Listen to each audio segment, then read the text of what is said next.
Hi.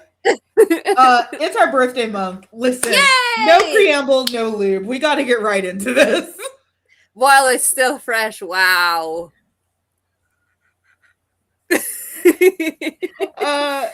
It's our birthday month. Hello. Carola Hello. celebrated her birthday last week, or earlier this week. This week, yes. On the 7th. I'll be I celebrating mine next week. Yay! We're officially old. Old. And yeah. I, in my immense kindness as Seme, decided that I would spare Carola the Omegaverse episode. Thank you.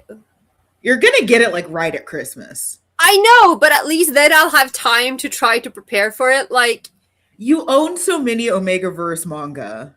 Yeah, but I need to like rewire my entire brain if I'm gonna understand any of this. And I let me just tell you right now. Okay, so we're covering something that is near and dear to my heart and that I have a relationship with.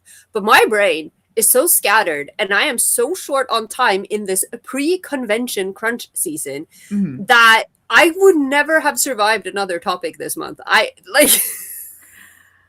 It's funny. We're finally talking about Twittering Birds Never Fly. Yes! A series that I feel like I'm talking about constantly. Yes. Yes, you are. You're certainly referencing them a lot. And, you know, this was my mercy move to Carola. It's like, here's a manga that we both like. I definitely have stronger feelings about it, but I'm excited to hear what Carola thinks because she hasn't read it in a while. While, okay? I have a lot to say about that. I've been on my reread. I brought my collection of Twittering Birds ephemera. Also, do you remember when I ordered the very expensive Volume 7 special edition from Japan? I do. I just realized today that I am missing at least Volume 7. Yeah, I have Volume 7 in English. I'm missing 5 and 6. This was the Blu-ray release of The Clouds Gather, the movie that we watched with special booklet. I have the keychain set that's just Yashido's fucking license plate because we know nothing about this horrible uke. We do know some things. We know some things. This was my official release of The Clouds Gather. I don't love this manga. Shut up. It's fine. Like, I'm ashamed at how little I own from it. But I mean, clearly, I have been elsewhere. The thumbnail for this episode is just me cackling like with a dragon's horde of problematic. I have my hoard here too, but it's on the table, so I can't reach it. I forgot to bring it. I brought it with me. But now you can't see my nice little sticky notes. I've annotated the volumes as I was reading. Not that I had the time to actually take any proper notes. I have had a week. You have. But I'm so excited to finally talk about this in depth. Oh, yeah. This is either going to be an episode that's very, very short because Carola and I both have weird horny feelings, or it's going to be a 3-hour minimum. I'm leaning towards the latter, but also like I don't have time for a 3-hour episode. Let's go. Let's try to. We'll see how it goes. I am very excited. There's a lot to. I also am slightly concerned because my sinuses have decided today to act up, and everything hurts. Like my throat hurts so bad because I can't breathe. So please remind me to drink water occasionally because I am. Why did God make you like this? I don't know. I swear, like if Charles Darwin met me, he would have to like reconsider everything. He'd have to put down the turtle he was eating. I don't. What survival fittest? What? Because I should not be here. Yeah, he'd have to put down the turtle that he was feasting on to properly examine you. I also realized my hair is on the other side of my head. And your hair looks good though, because when you turn around earlier, I saw the little, like, you have a little. Oh, thank you. Like a cute little, I don't even know what to say. My brain is dead. Listen, Listen, listeners, I was up until 4 a.m. doing something that is very much not my thing. I was watching the World Cup. and now Miku belongs to the British. We are so upset. You guys let Miku Hatsune get adopted by the British. She's gonna start stabbing people now. See, we didn't. Did you see that game? Because I mean, did. I don't go here. But I felt like the English were just like laying down a lot, and every time something happened, it was like, "Oh, we have to get a free kick." And then whenever something happens in Norway, they're like, "Fuck you." And then someone pointed out that this is what happens because they have to prioritize favorizing the bigger feds because they have more money and they have a bigger pull. And I was like, "So this is just like figure skating." What? FIFA, a corrupt organization? I am very aware that FIFA is a corrupt organization. I was like, listen here, I came out to have a good time and watch a giant Viking man run people over, and then I got this. I am upset. What? The World Cup and a corrupt organization? I don't understand. Don't ask about the conversations they've been having with the American president. Oh, don't worry. We know all I don't want to talk about politics. No. I want to talk about Yashido. I want to talk about this horrible, broken man who I love like a daughter. He truly is something else. Do you know what I found out? Like, literally right before this episode, Amanda. Okay, so I was watching the movie. Yes. And Yashiro's talking, as he does. He's the main character. He's talking. He makes a lot of sound. And I'm like, why is his voice so familiar? And I look him up. Do you know who his voice is? It's Mirio. And you don't understand! I'm not okay! What do you mean that Mirio talk about that? And Yashiro have the same voice? I would like to pass away. I have passed away. And you know, my girlfriend told me, she was like, why do you keep looking up things when you know they're going to hurt you? I'm like, I didn't think they were going to. I don't know. I thought looking for knowledge was a good thing. And she's like, sometimes you're just better off not finding out. I am wildly fascinated. Okay. Where do we start? Where do we even begin? I feel like there's so much to say. There's been so much buildup of this. Because again, like I said at the top of the episode, I feel like Twittering Birds is a manga that I talk about constantly, but never in depth. And it's weird because it puts me in such a strange position that I deeply want people to read it, but I can't shut up about it. Yeah. And this manga, to get a little personal, it is our birth month. I'm being retrospective as I ever closer approach death. Oh my god. You know, this series hit me right as I was getting back into Fujoshi activities. I was in college. My aunt had convinced me at the end of high school that I'd grow out of manga and anime. So I gave away all of my anime and manga to my high school anime club. You know, my first year in college, really just kind of aimless.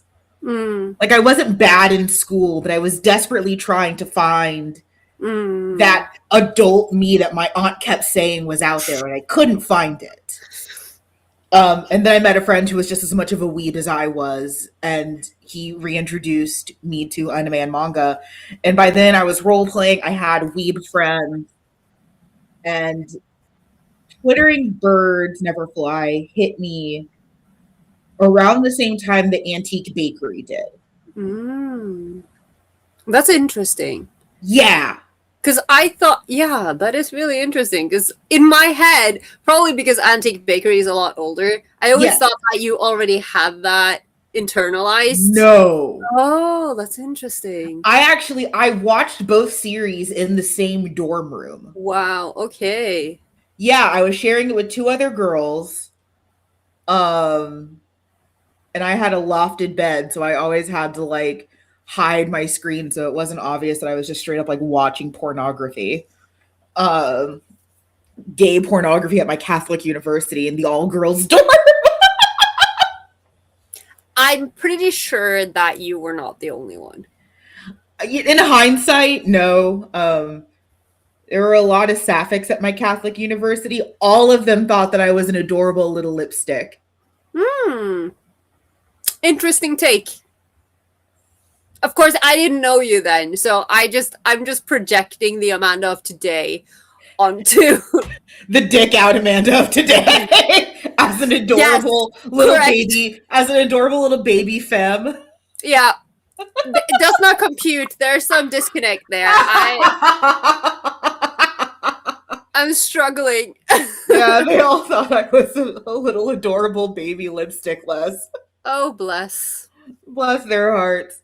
So this was, in a lot of ways, it was formative to the Fujo that I would become.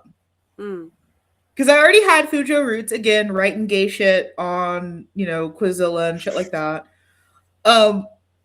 But Twittering Birds is foundational to the Fujo that exists now, who is a podcaster, a panelist who is out there, who has wanted to cosplay this series with their friend and totally not crush, who was also a security guard, so we could redo the Demeki in a cop uniform scene.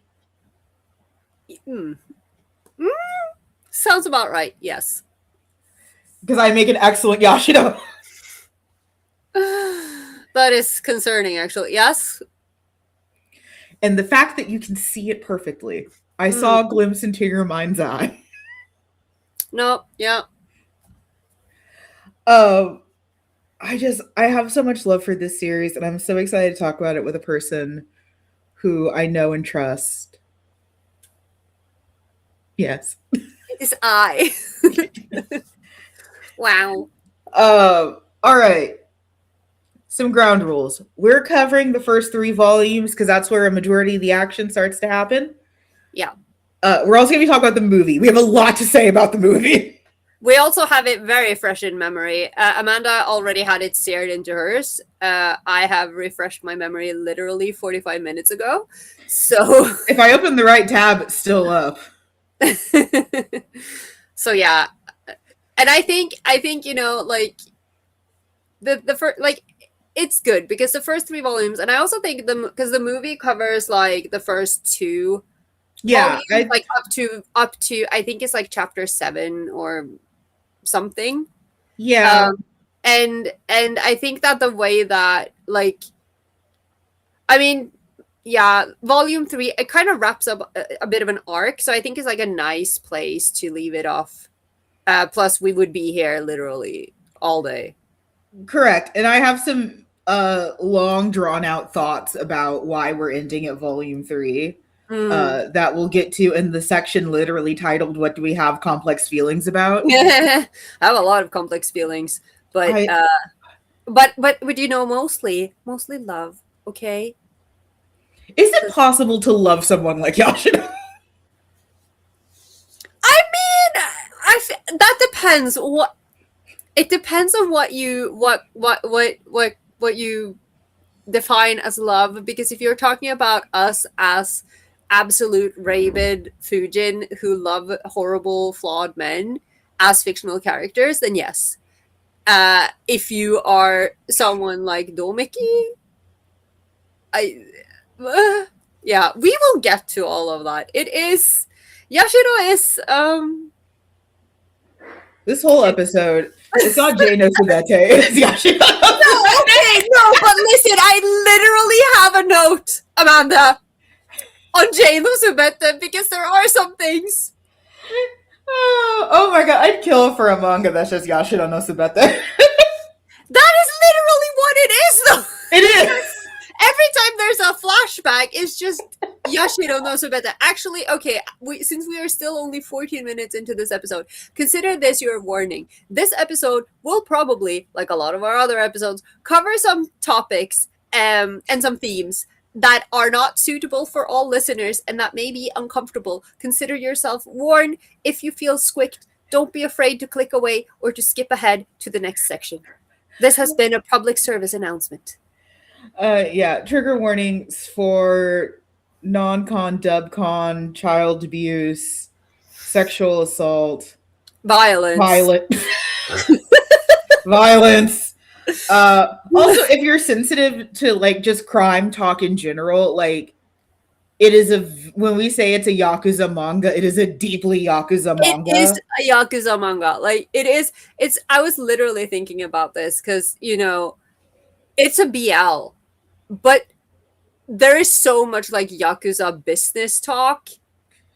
Yeah. So many like just like There's just so many scenes where like if you somehow manage to remove the sex, this is just the wire. This is just I was thinking, like, I was reading, and I think it's like the combination between like how there's a lot of like syndicate talk, and they're like, yes. they're discussing turf and Hmm. debts and everything, and then there's a Hmm. bunch of guys in suits who are really just, really just side characters, so they aren't really that important, and so they all look very similar to each other, Yeah. and I was sitting there reading, like, okay, so it's like Death Note if it was Yakuza, because it's just a bunch of men in suits talking about these things. Yes.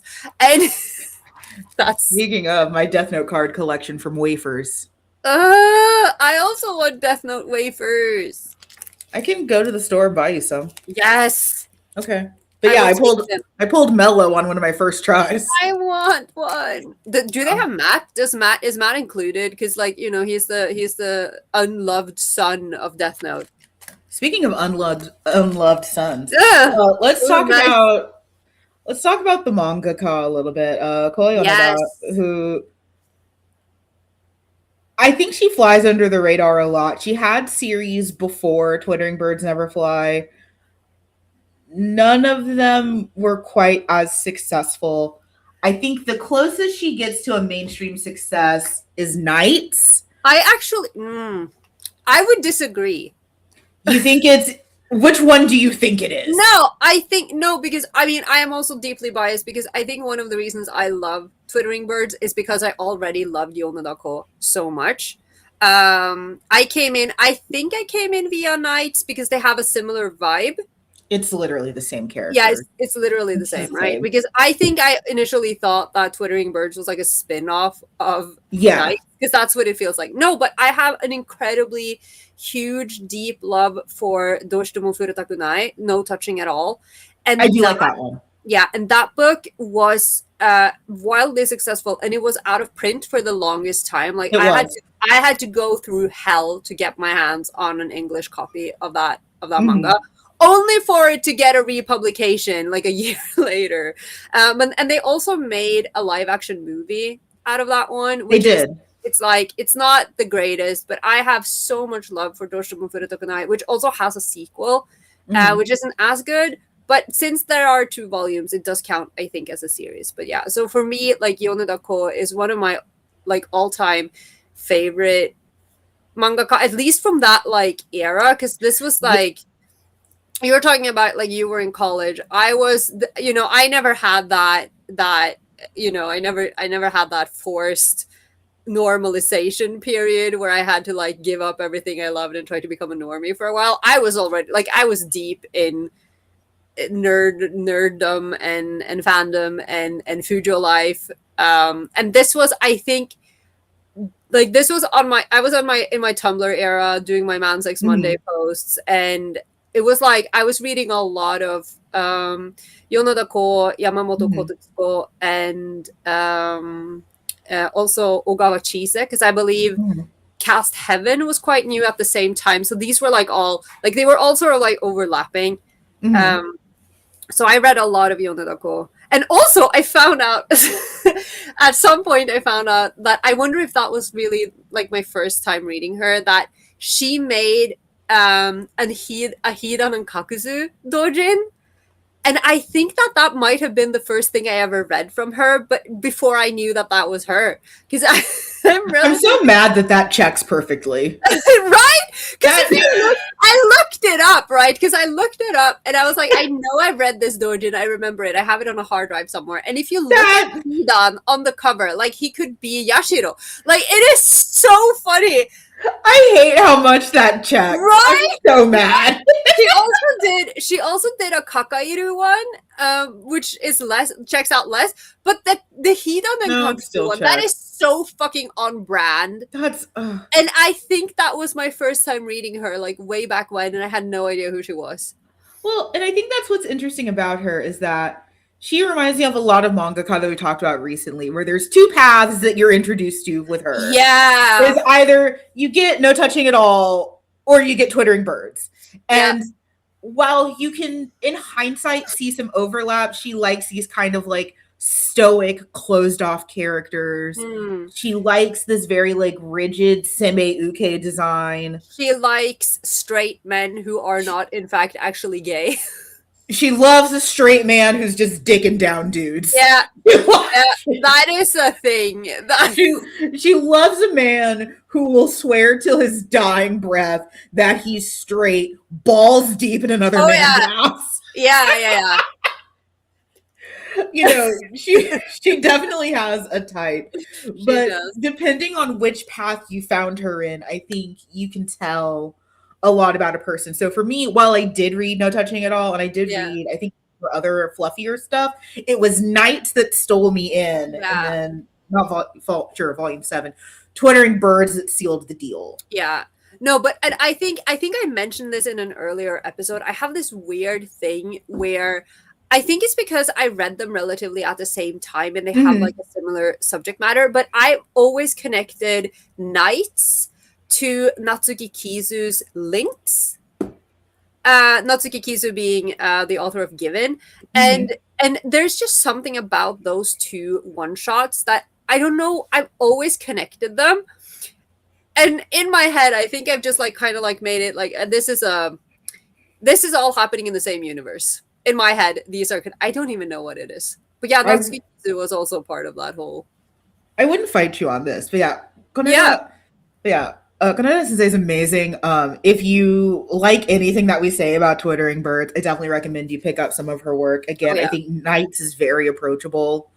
If you are a little uncomfortable with some of the subject matter in Twittering Birds, because I think, despite my love of dead doves, pun not intended, I think it's not that I had forgotten how deep the subject matter is of Twittering Birds.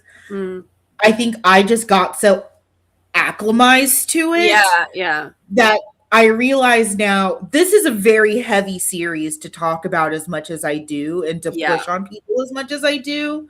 Like it was a nice kind of like cold ice shower of like, wow, I tell everyone and their mom to read this. And then it's like, and then it's just it's just abuse all the way down. Yeah, I don't like, and I think for me, I mean, it could just be that I'm in denial or that I've just blocked out all of those uncomfortable things from my memory.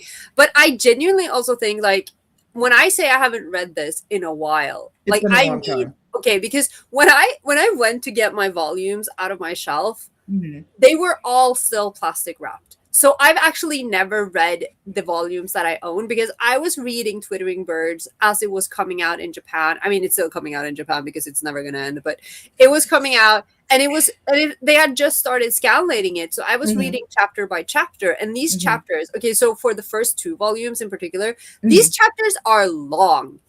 They are long, but they are. Yeah, you have For visual comparison, this is 1 and 2. Yeah. Volume 2 is so thick. Like volume 2 you can murder someone with. Yeah. And then here's 3. Right? 3 is a flimsy little thing. Yeah. We really could have done the entire episode on just 1 and 2. Yeah, truly. And so I was reading it chapter by chapter and they didn't come out like very often. No. So considering how complex the story is and the fact that, and I say this with love because again, I love Yonadako Sensei, but she does have a tendency to like, the pacing can be a bit weird. And she will do this thing where she'll mix the present with the past or with a fantasy and not have any clear distinction between the two. So I can't even imagine what it was like. I can't remember like reading this, you know, every few months there would be a new chapter. Like how I don't understand how I was keeping up with it, because I must have been so confused. So when I got the volumes out and started reading for this episode, there were so many things I absolutely did not remember. And then I remembered, because it opens right on Kuga and Kirishima. Kageyama. Kageyama. Yeah, who's Kirishima? He is one of the underlings under Ryuzaki.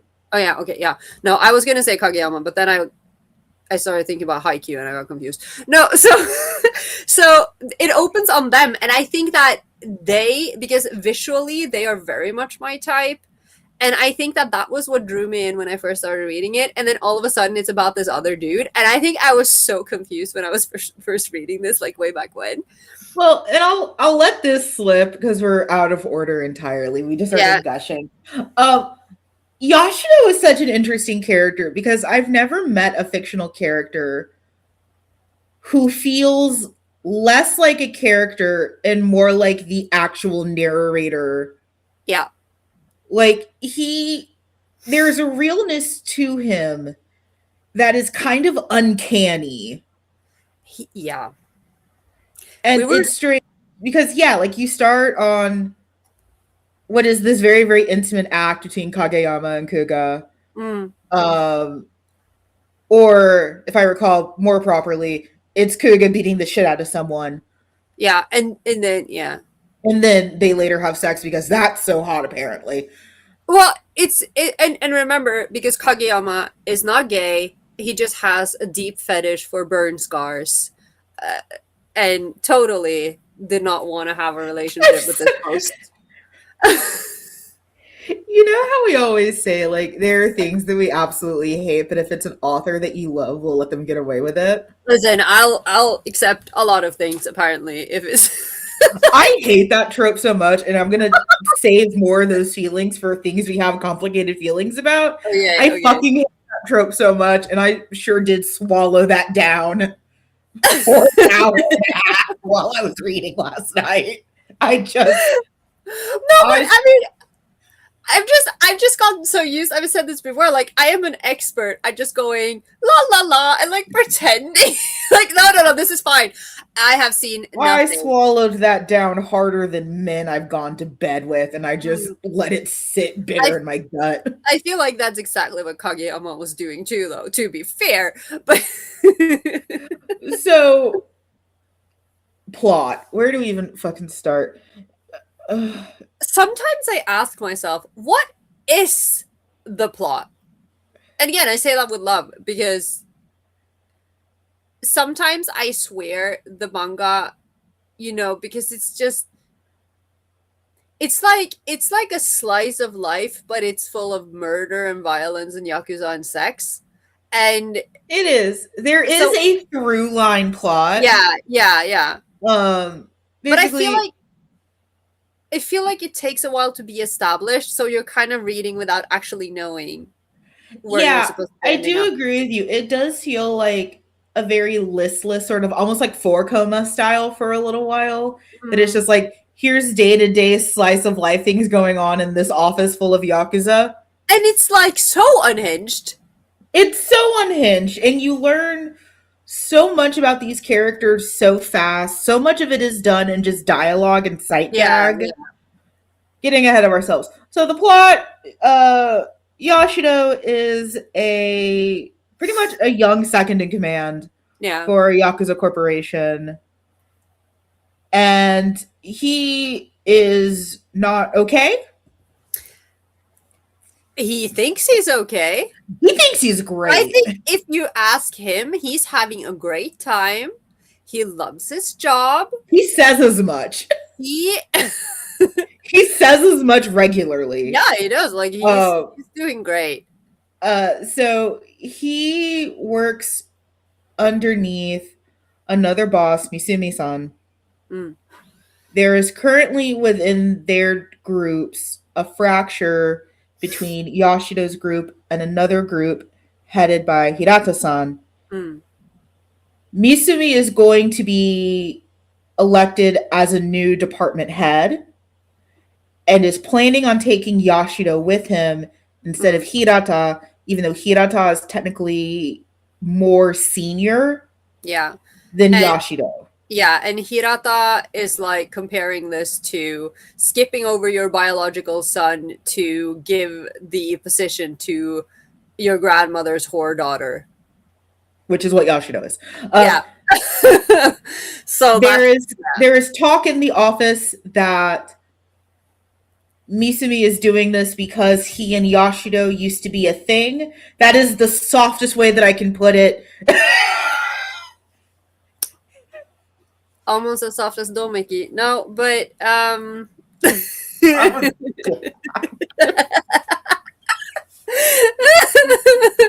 that's a double entendre if I've ever said one.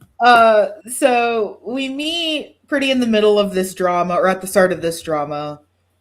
Domeki is our next character that we meet who's important, where he is a former convict who was released from prison And an ex-cop.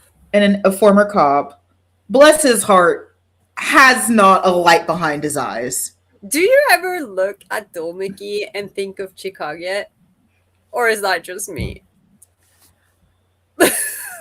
Because I did have a moment.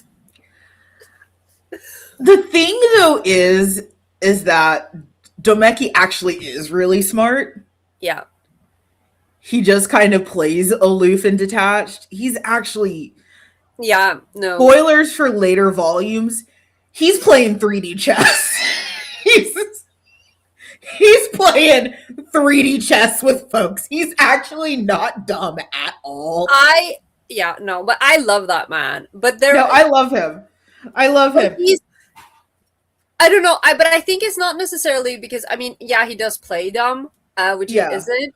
But I think it's more because he's so expressionless, and Chikage is like over here just like spaced out the whole time. I think that's it for me. But yeah, Domeki Domeki starts working underneath Yashido, literally and figuratively.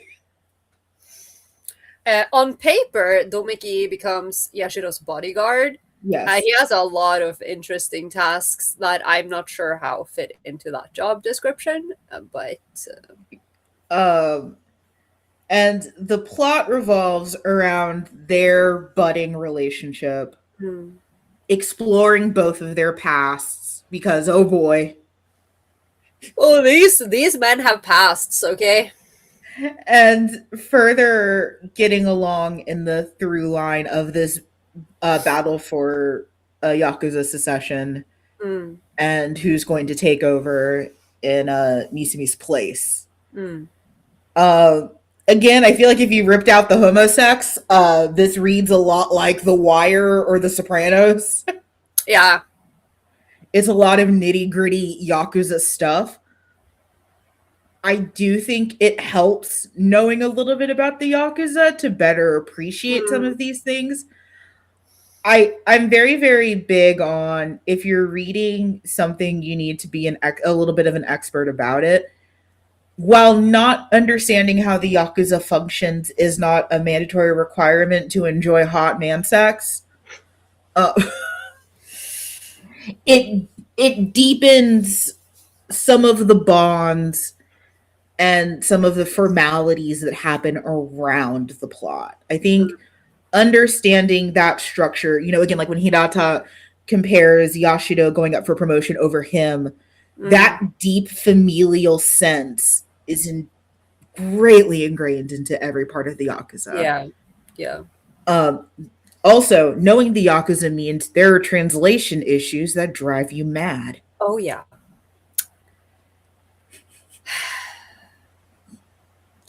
I love how this is a thing that Carola and I share. No one else has been able to match my freak on hating that particular thing. It's just so... It's baffling to me. Yeah, and Yeah. No, I don't... I can't. So characters, as we mentioned, we have Yashido, who is our main point of view character. He end of sentence. We We could probably do a 3-hour episode just on Yashiro, to be honest. He's so mercurial. I never know what's in his mind. Yashiro feels, not to like tout being a writer too much, because we're going to do that next episode. He feels very meta to me. Like, I don't know what's going on in his head. And I know that he derives pleasure from that. Oh, yeah. Before we started recording, we were talking about we were talking about how Yashiro makes us feel, namely in how Amanda felt like she was being caught with her pants down when I came into the studio and she was watching scenes from the movie, R-rated scenes from the movie, and we were talking about how like there's a lot of sex in the story and in the movie, but it's like weird and I almost like, I want to say a lot of it isn't even hot, but that pertains to because it's because of everything that is connected to it, and we'll get to that. But then I couldn't put my hand on why I felt so weird about it. But then you said that it's because, you know, like, because I want to be the fly on the wall, but then Yashiro is like, he knows that we're watching and he derives pleasure from that. And right. It's insane. Right. And then it's like, I didn't consent to be part of your weird kink play. Yeah, like, excuse me, I'm the audience. He's written in such a way that he feels so human, but he also feels so in control. And I think that that's brilliant to me. Like, God, I love this mangaka so much. Yeah. He was probably one of my favorite characters written, like, ever. Just for that sense of, like, looming control he has over the series. Yeah, and it's like, and it, I feel like it does take a while for you to sort of, like, grasp him as you're reading. Yes.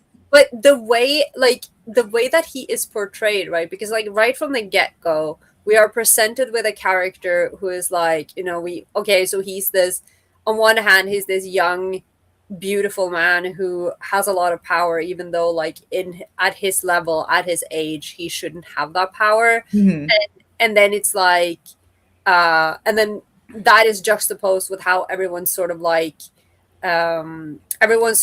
jeering at him behind his back into his face, because he is he's like the whore of the office, like, literally, and like he's being referred to as a public toilet, you know. And I think that this is also important, right? Because he's a Yakuza boss, but he's a bottom and everybody knows it.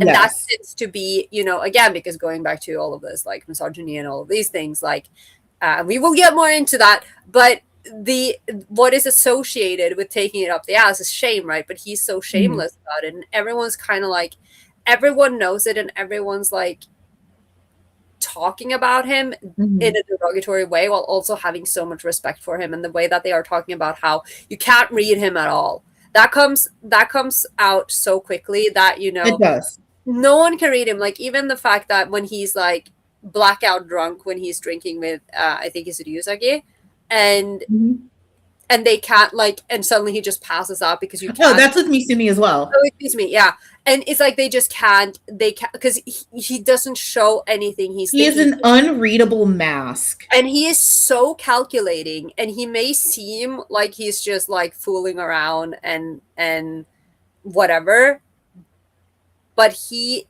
is calculating and he is dangerous. He is. I think also, to piggyback off the point thing about him being a bottom in the Yakuza being a big deal, also that he is a known masochist. Yeah.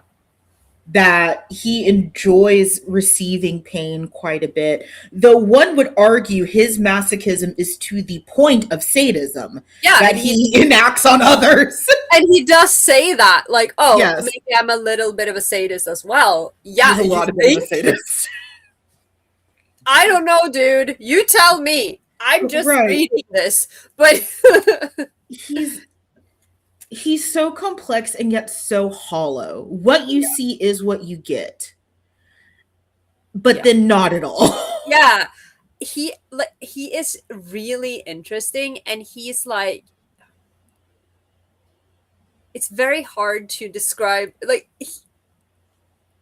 yeah, I love him. I love I this love man. him. He's, He's and sometimes I'm like, gorgeous. and I said this multiple times while we were watching the movie earlier today. I was like, Yashido, you can't just do that. You can't say that to people. Because like, he's also like, on some level, I don't even know if it's like, is he just socially inept or what? Like, you can't just, and he just comes back in and is like, oh yeah, by the way, I spilled your secret to your sister. I'm like, you can't do that. That's not your, like, you may be a Yakuza, but that's not your place. I did that there's a scene in the movie, and it's a little bit differently worded in the manga, but we're jumping ahead. But Yeah. it's important to understand this about Yashido. Yashido is trying to relate to Domeki's sister, who is also a victim of child sexual abuse. In the worst way. In the worst way. So Yashido is like trying to connect, and he's like, yeah, I was raped a bunch as a kid too. And it's like, Yashido, no. I also had a similar moment during that scene. I'm like, you can't say. No, and I had it during that scene as well, because like, he takes her out to this family restaurant, sits across from her, and then he's like, this uncle was raped a bunch as a kid too, and now I'm addicted to sex. I'm like, my guy. And they haven't even ordered yet, and he's just the worst. and like, this is how he relates. Like, he thinks they're having a moment of mutual exchange. So that like, oh, I'm bonding with the youth.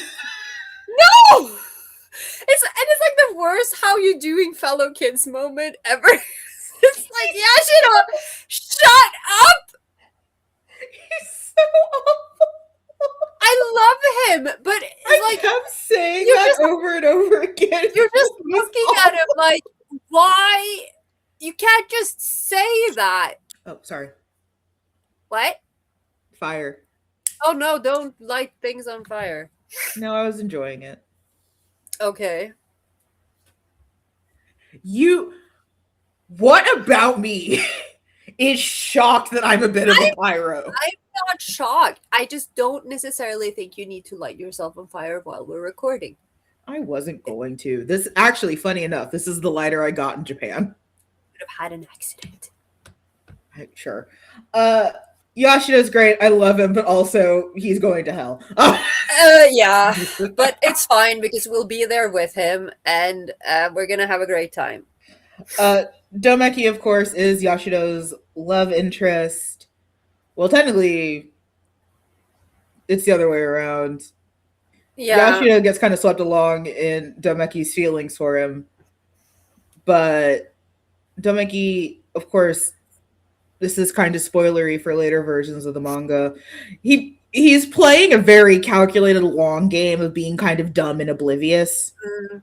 I don't think that that's not a true aspect about him. I do think that there's a version of him that is always very blunt, that says the first thing that's on his mind, that is kind of honest to a fault.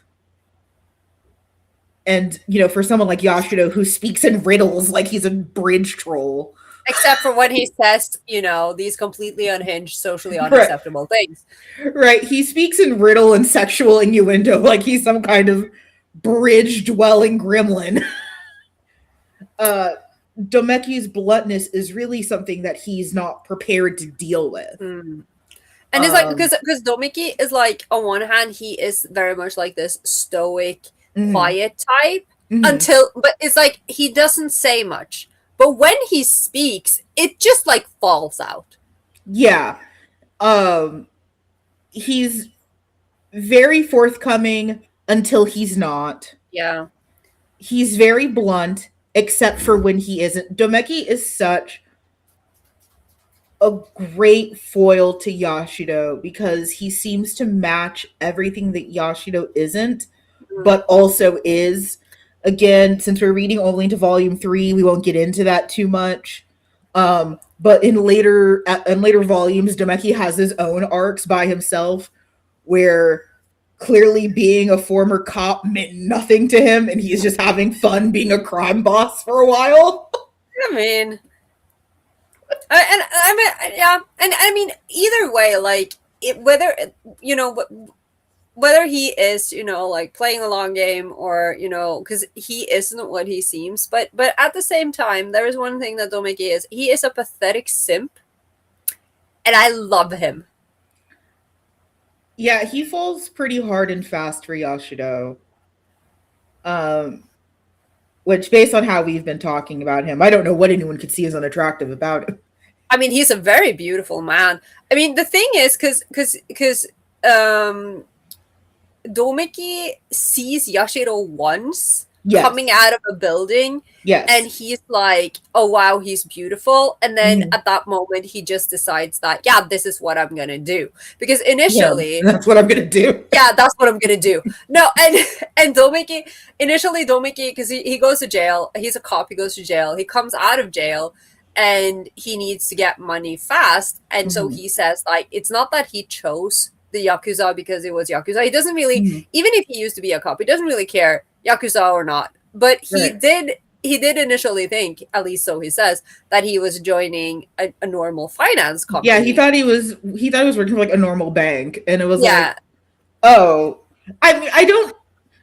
I think he's very intelligent in some ways. I still think he can be dumb as a brick, and he Oh proves yeah. that he is often. Yeah, and then he's like, okay, so he's like, okay, I went to this interview and I thought it was a regular bank or whatever, and then it's the Yakuza. But then I saw this man and he was fucking beautiful. So I was like, fuck it, I will work for this company and I'm gonna do anything to just stick by this man's side. And Is this just I antique bakery with more crime? I love it. Yes. I feel like they could do a crossover. And then The two victims of child sexual assault. I mean technically three, because Domeki went through some things also. Can we Is that jumping the gun? Yes. Yeah, okay, because I have some thoughts about Yashiro's thoughts about what Domiki went through. I that's actually if I open up where I am in the movie, that's where I am. I just want to know, Yashiro, have you ever seen a 13-year-old? Because I don't. I highly doubt that that was what Domiki looked like at that age. Well, we know it's a fan. Stop it. You're being too literal. I'm just saying. You're being too literal. Okay, fine. How dare you try to bring logic into this horny man's weird sex fantasy, glistening about the time his lover got molested? Oh my, oh, seriously, there is like everybody in this film or in these books. There's something profoundly wrong with literally everyone. I Sentence that will be on the internet forever. I stand by it. I honestly, let's. We do have some necessary important side cast members. Nanahata is very very close to Yashido, works in the same company, has a tab for peeping in on him having sex, question mark. I mean, either he's just really like unlucky slash lucky, or he does it on purpose. Hard to tell. I don't know what that man is doing. Sugimoto also works in the office. He is an underling underneath Yashido as well. We mentioned Kageyama. Kageyama is Yashido's childhood friend. They met in high school. Mm. Kageyama is the only person hitherto Demeki that Yashido has ever loved. Kageyama rebuffed him. Probably in a gentler way than he deserved, considering how awful Yashido was being. Mm-hmm. Because he was being awful. Yeah.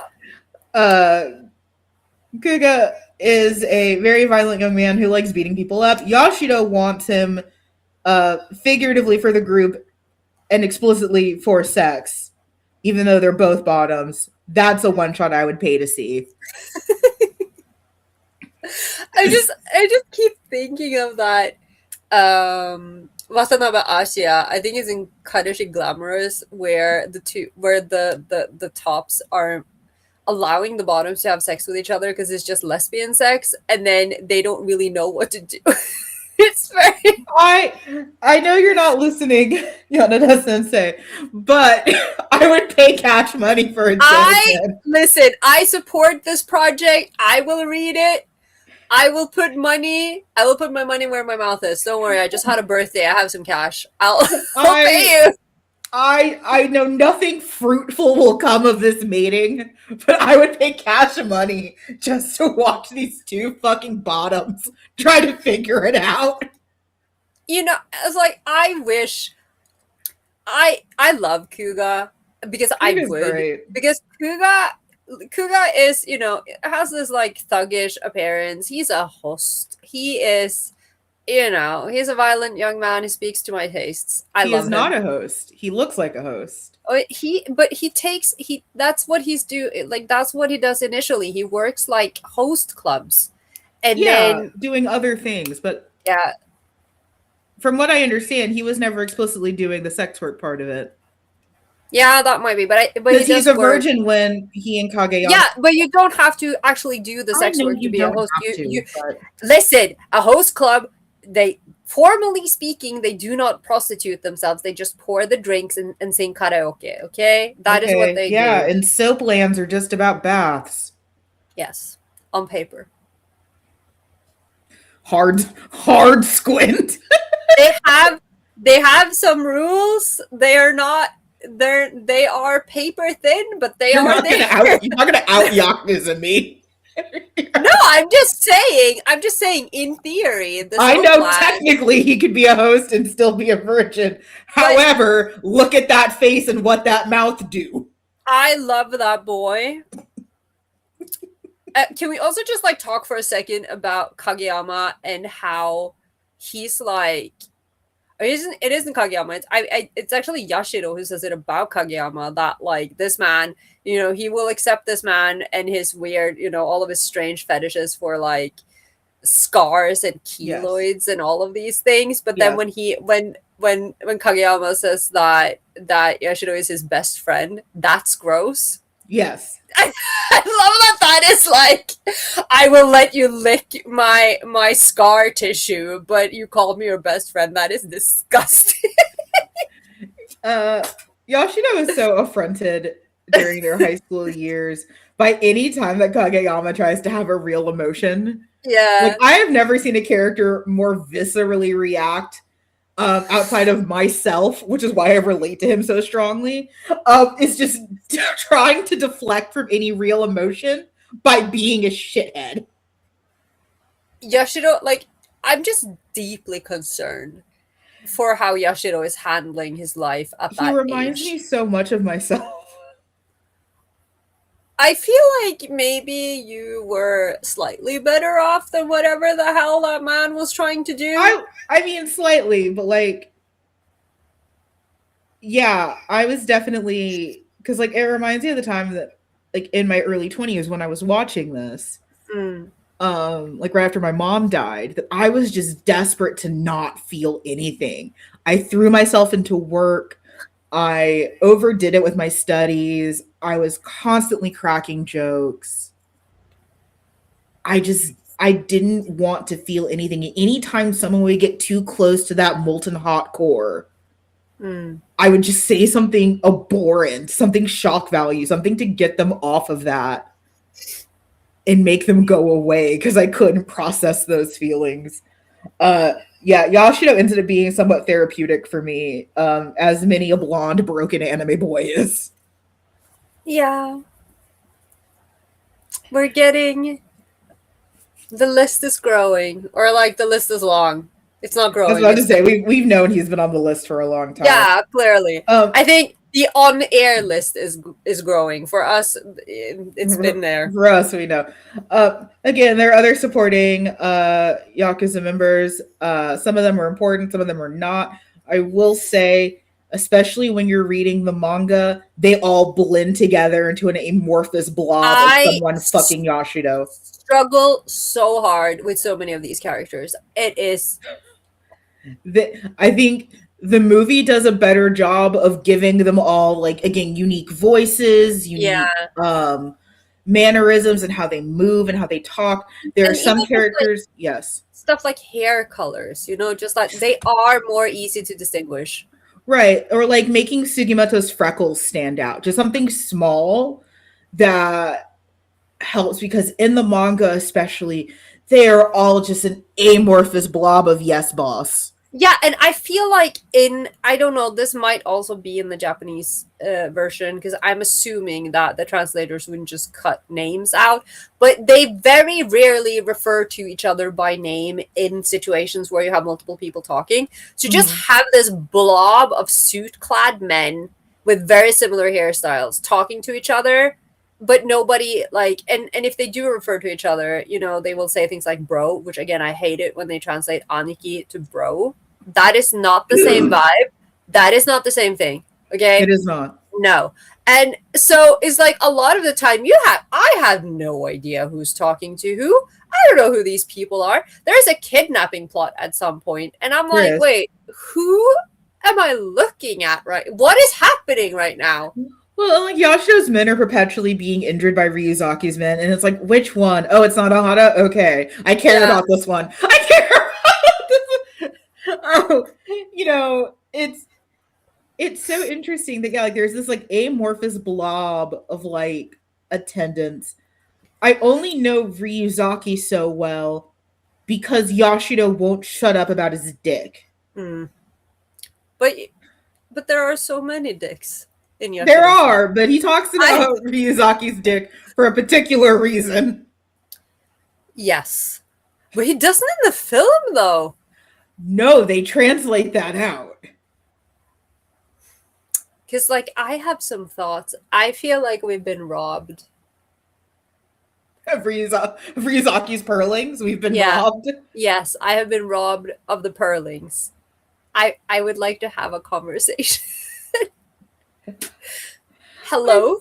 You can't just say that every other page and then I don't get to see it. I need to connect visually. For those not in the know, please don't Google this. Pearlings are an accessory you can provide to one's anatomy. Typically, they're small beads. They're either metal or synthetic, like silicone.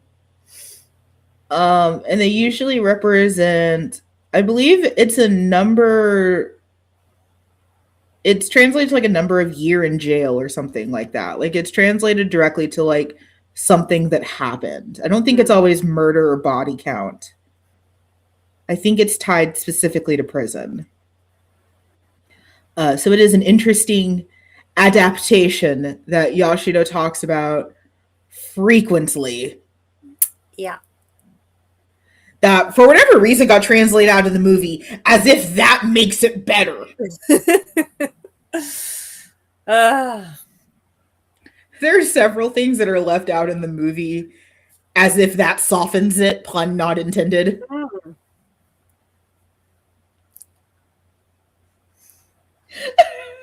There are so many little throwaway lines that are left out, and it's like, do you think that this is helping?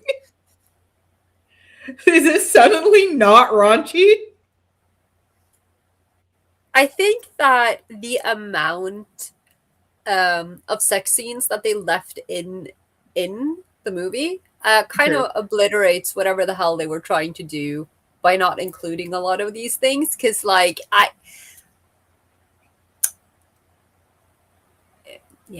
there's some lines that are seared into my memory that I know aren't in the movie. And it's baffling because with the series so raunchy, I would love to know like what the meeting was. It's like we got to cut the huge caseless wiener part out. That's too much. Yeah, that's too much. We can refer to Ryuzaki's dick as a gun twice, but we can't talk about his pearlings. Such a sad day. I just want to talk. It was a sad day on the cutting room floor. Yeah. Where was I? I should have been there picking up the scraps. We were not consulted because the huge caseless wiener part staying in. If we were consulted, the film would be 5 hours long. yeah. And again, remember this is only the first film because like it does end on a cliffhanger, and It there's a does. sequel, which We're never getting. yeah, because it's been 6 years. Can you believe it? I Yes. didn't realize it was 6 years ago that this film came Yeah, out. because I bought most of this with COVID money. Okay, that makes sense. No, because I was like, surely it hasn't been that long, and then I looked it up, and it was like February 2020. I'm like, what Yep. do you mean? Most of these were COVID purchases. And like I am once again asking Blue Links, what happened to you? Like I know they've been producing the Given movies, so it's not like Yeah. they've completely disappeared off the face of the earth, but I feel like they did the Umebe no Etranger, the Stranger on the Shore film, and they did this one, the Twittering Birds film, and then they kind of just like nothing happened after that. That's how I feel. I I'm do like, have some insider knowledge about this. yeah, I think we've Um, talked about this actually. so for a movie, especially like Clouds Gather, it's really hard to determine success for something like this. Yeah. And this was a monumentally expensive thing for Sentai to come out with for what it could give back. It was not an expensive animated film by any means. This is not a Makoto Shinkai kind of your name issue. They did though, however, work with Mappa, which Yes, again, they did. Mappa, love of my fucking life next to Kyoani. But this was a huge gamble for Sentai Yeah, to release under, and it's so hard yeah, to gauge success in just yaoi in general. We yeah. talked about this Like, with like Fujin, the Fujin economy. yeah, I think that this is something that people don't necessarily think about because like we talk about a lot how oversaturated the BL market is today with the Thai industry, and there's Korean BL, and the Damme, and especially like on the live action side. But you need to understand when it comes to BL anime, there is still so little of it because it is such a gamble. And because it does have a lot of restrictions tied to it. Like this is the thing, like this is the eternal curse. Like people joke a lot about BL anime being bad and how, like, oh, they talk about, the yaoi hounds or whatever. But like the fact is one of the reasons why yaoi anime, BL anime tends to do poorly, I think, is because they have to censor it pretty heavily. Yeah. And when you choose to animate something, and again, typically they wouldn't, especially back in the day, they wouldn't get full length or even half length series. They would get OVAs. They would get a couple of episodes that would be released with like huge gaps in between these 2 or 3 episodes. And because these were like with OVAs, they were released directly to video. So they could possibly be a little bit more explicit, but a lot of the time they are so like they have to cut into what people actually want to see, which in turn affects the success rate. Absolutely. And I think also, like, I'm such a good case study in this because when I heard there was going to be a Cloud Gather movie, I raced to buy the special edition in Japanese. Yeah. I had no interest in whatever Sentai was doing. The only reason why I bought the Sentai one is because the Japanese one doesn't have English subtitles. Yeah. So then I pirated this version with English subtitles, and that's actually been my source of truth because the translation is a little bit better to the manga. Yeah. I don't even think I've watched the Sentai one. Yeah, because I mean I know there are multiple fan versions. There is one with just BL and Arin. And Arin will forever be the go-to because you will never get more. Like I was watching because again, I also don't have the official English subtitled Blu-ray. I was going to buy it because it was on sale, and then I missed the sale, and I was sad about it because we have to buy the import version, so it's like twice as expensive. Yeah. And I haven't been able to justify that just yet in my life. But yeah, no. So the just BL and Arin version still has like not only do they have like translators notes, but they have like references to things in the manga that don't come through in the anime, so they give you context, which I appreciate so much. Again, like I understand localization, it's a craft, and I respect people who work with it, but a lot of the time the official subtitles tend to be focused on Americanizing, or like they do things, they make choices that, Yeah, I would just say Americanizing because we keep coming yeah, back to Miyazaki's purlings because that's all that matters in this world. But like that's such an important detail about him as a character that he has yeah, spent time in prison that explains so much of his desperation to yeah, secure his own secession line. It explains so much of his own toxic masculinity about why he's so willing to fuck the shit out of Yashiro, but also refuses to call himself gay. yeah. Like, But yes. not related to the Yosaki, but is there a dub? In English dub, no. Yeah, okay, no, because that's I just want to like clarify that when I talk about the Americanization a lot of the time is because Mhm. typically if there is a dub, the subtitles will be the English dub Yeah. script No, rather there is than, no yeah. So that's an important distinction also yeah. when I say that. There is no English dub. Okay. I don't know who they get. It'd probably be fucking. No, no, Who do you think I was going to say? I live And in, for what role? I don't know, but I live in fear that they would somehow just ruin it all and bring in Dirty Uncle Vic, and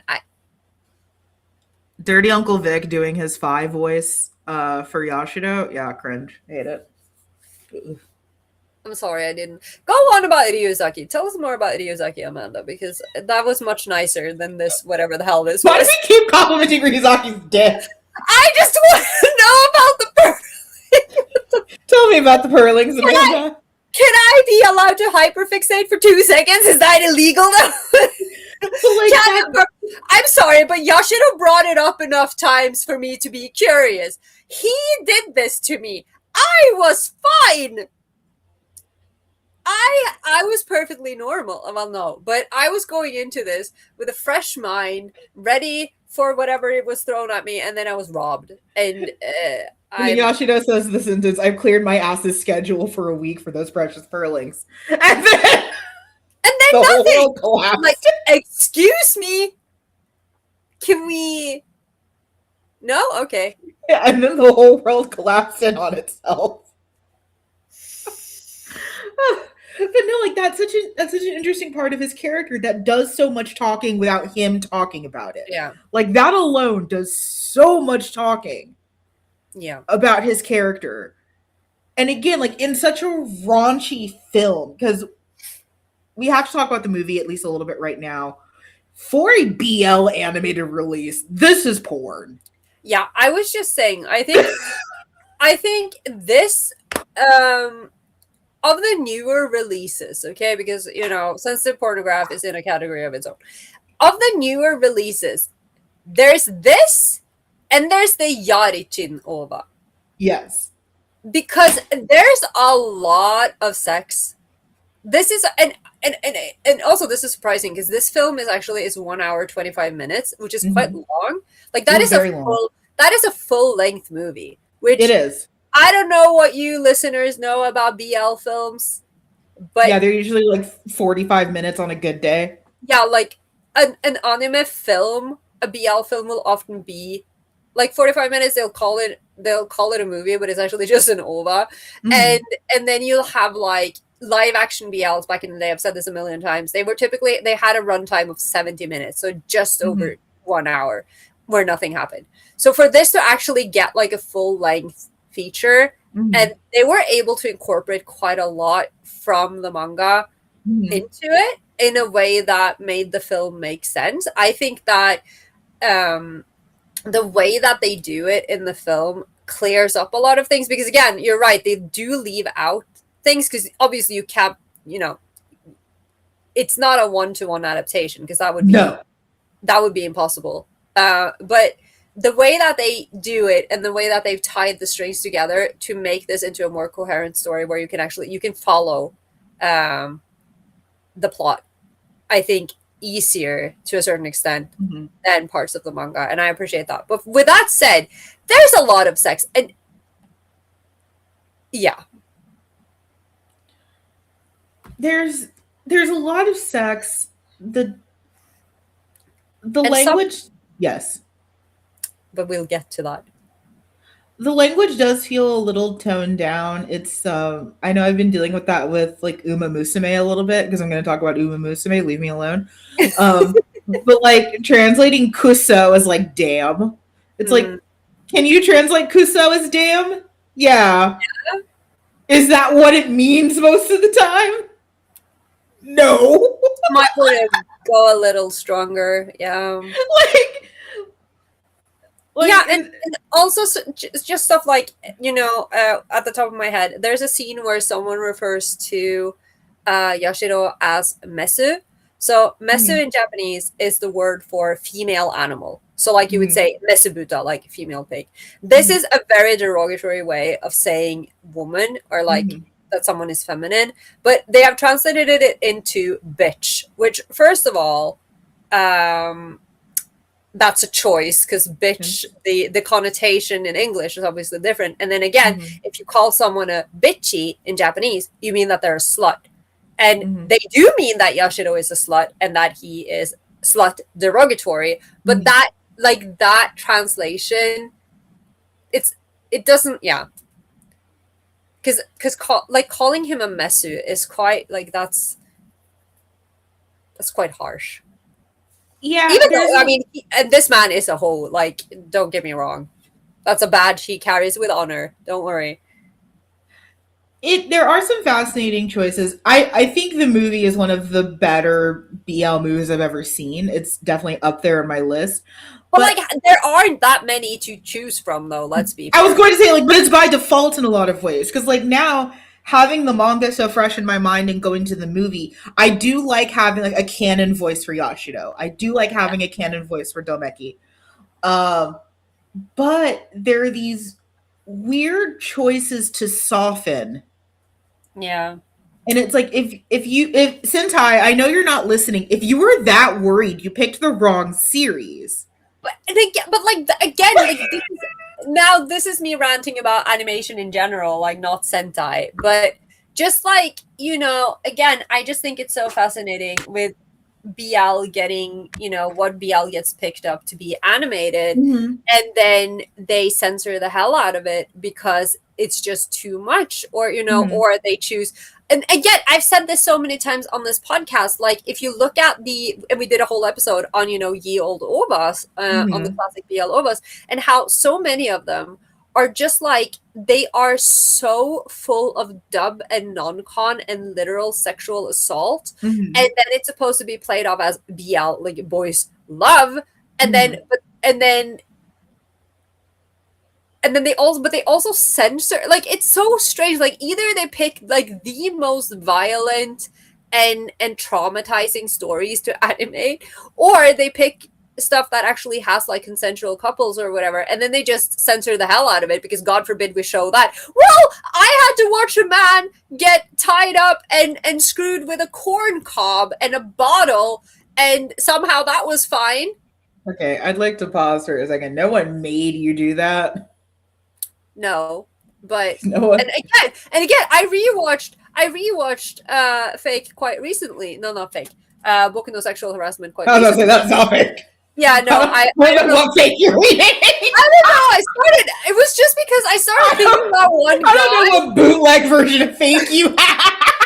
Listen, things were mislabeled a lot back in the early 2000s, so that could have happened. I don't know No, what no, bootleg version of home what? movie you got. No, wait, what is the name of that guy from Fake? Oh my god, I don't remember. Because he looks like, especially in the anime, he looks like the main character Mochizuki from Boku no Sexual Harassment. I just realized in my head that they look alike, and so I said Yeah. fake.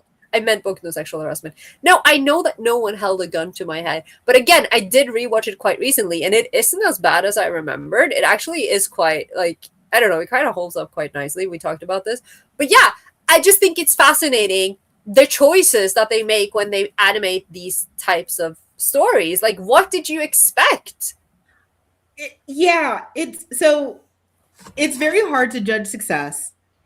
This is filthy for BL. And again, think about this. This is coming out right as our Puritan movement is starting. I remember there was so much backlash about this. I didn't see any, but I think I was Oblivious. I think I was purposely not There was participating. so much backlash about this. That it's like, well, why are you showing another version of just nothing but non-con? And it's like, technically Demeki consents a lot if we want to be Yeah, technical. but and it's not only Domeki. Like that's the thing though, and I think that is. I was literally just thinking this because even though Domeki consents Mhm, in the sense that he can consent to mhm, his boss essentially just telling him what to do, and then Yashiro certainly consents mhm, to what he is put through. But they are also both profoundly fucked up men with trauma, and mhm. even if Yashiro doesn't want to acknowledge the fact that he has trauma, because he thinks that it's very okay to just be swapping trauma stories like it's a fun, like, oh, remember when this happened to me as a child? Haha, that kind of thing. Well, that's what we do all the time. What are you talking Listen, about? don't talk to me, okay? Girl, that's what we do. What the fuck are you talking? You can't come down on Yoshino this hard Yes, I when you're can. the same person. Everyone else is coming down hard on Yashiro. Why can't I? Okay, no, but see, no, okay. No, but I just think it's an interesting choice because even though they are both consenting, Yes. this is, and I say this like when I use the word problematic, I don't mean it in the Puritan insane way, but like obviously sexuality is complex and problematic in Mhm. this story. Like these are like none of these people have healthy relationships to themselves, their bodies, or sex, right?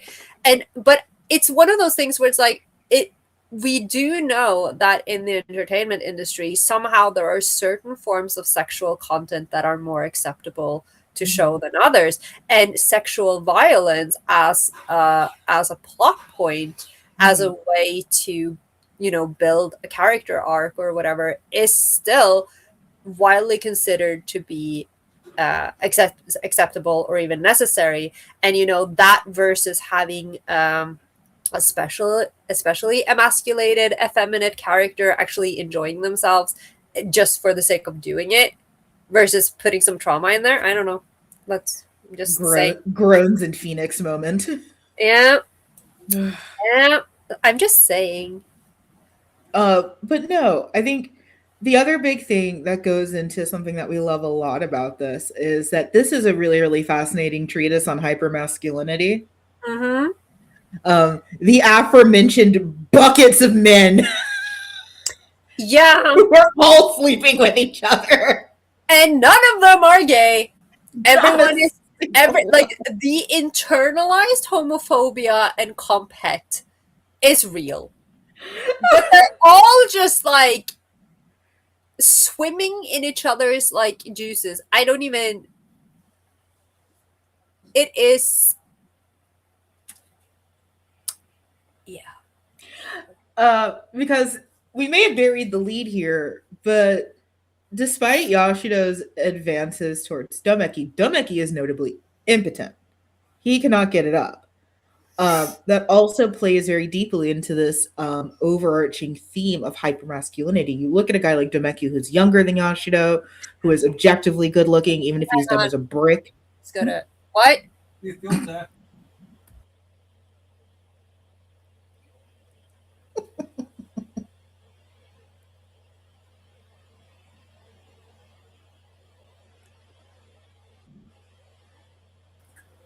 My dad keeps having people pay for the, the stuff they're thrifting to my account, and he calls it my inheritance, and I just didn't want. I had to mute myself because I didn't want to read my phone number on the stream.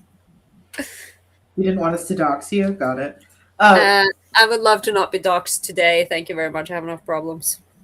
but yeah, like we have someone like Demeki who is objectively attractive, who does pull a decent amount of female and male attention, Yeah. but he notably can't perform. We're gonna put a pin in that for later. No Uh, wonder he can't perform.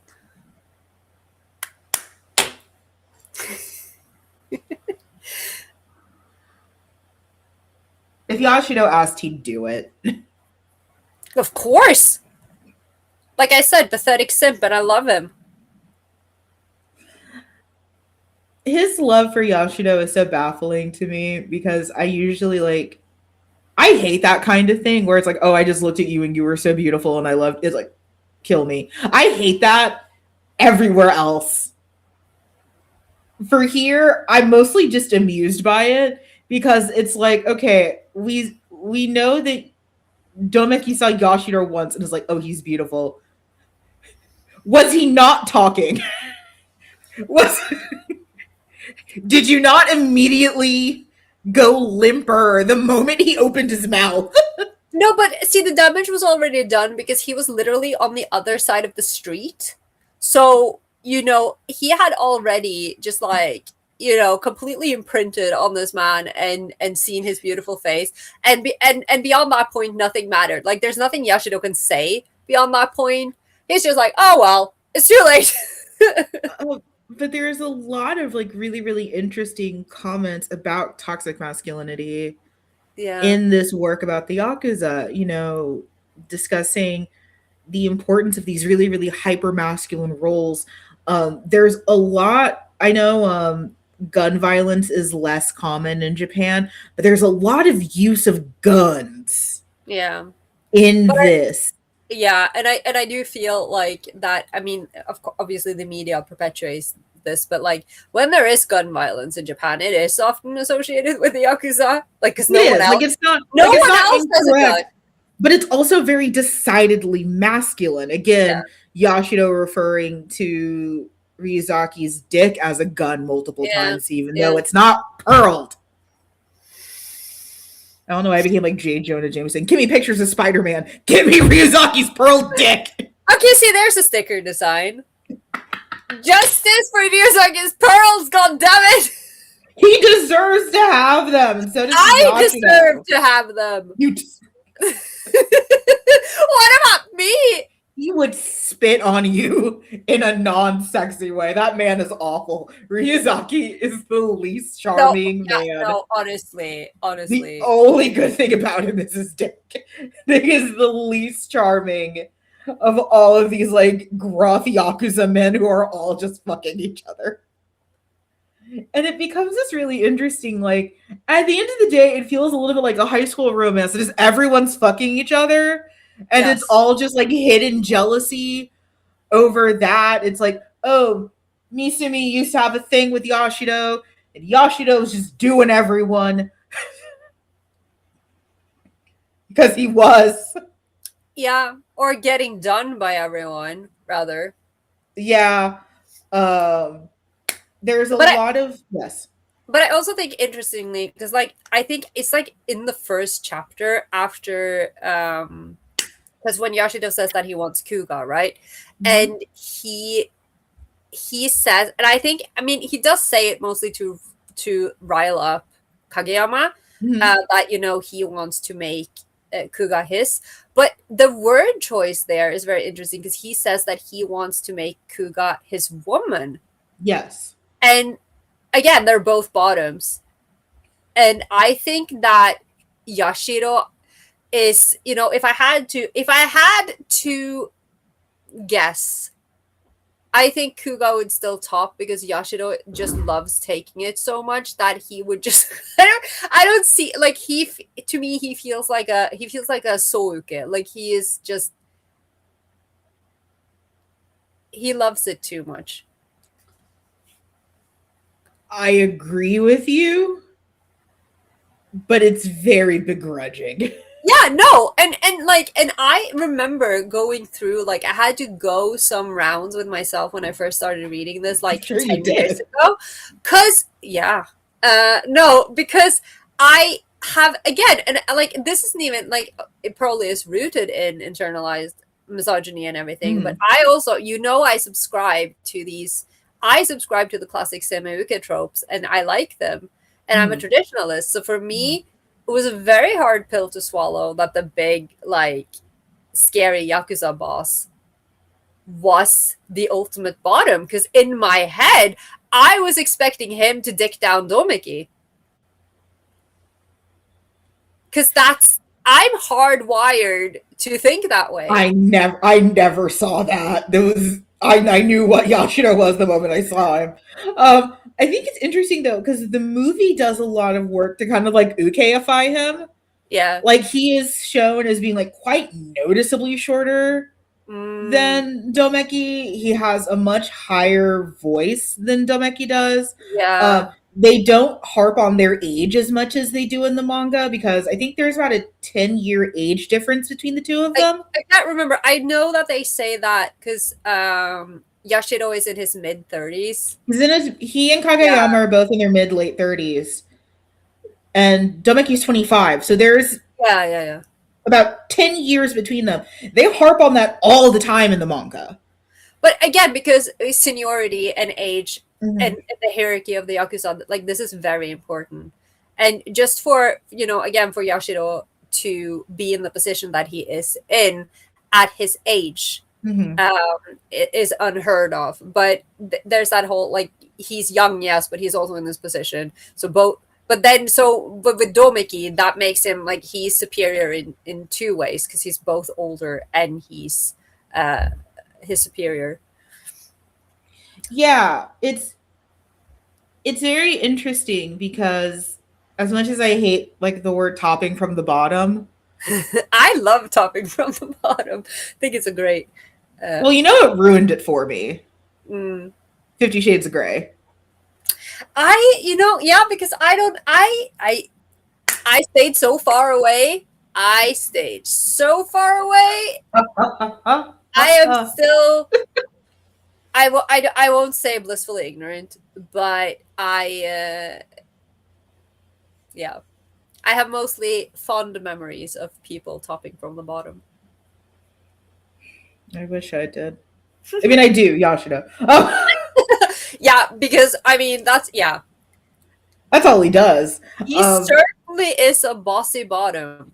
he's incredibly bossy, and for being a masochist, he's also incredibly vocal about what he wants. Mm. Um, he's blunt to a fault about it sometimes, which I think is very, very interesting.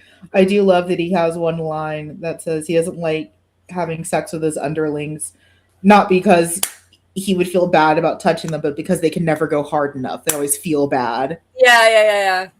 Which is Um, why he tends to go get fucked by people who are technically in competition with him, who hate yes. him, because then they can go as hard as they want. Well, yeah, he specifically goes for people that hate him, like that one detective Yeah. who abhors the Yakuza, which is why he takes it out on Yashida's ass. And just his relationship with Ryusaki is also, It's so stupidly antagonistic I don't know what they're doing. for men who just need to kiss. Oh, No, but they can't do that because there is no kissing. I mean, I think Kuga and Kageyama kiss. they kiss a little. Yeah, but otherwise, Well, because it's not romantic. no. And I think to go back to the movie, we were talking about it being kind of voyeuristic. Yeah. Like it's not romantic. Like even to compare it to another series favorite, Maiden Rose, like that animated OVA. Yeah, what Klaus is doing is objectively non-con, but he does have some nice things to say about Taki in between. Yeah. So if you're twisted enough, you can ignore that it's non-con.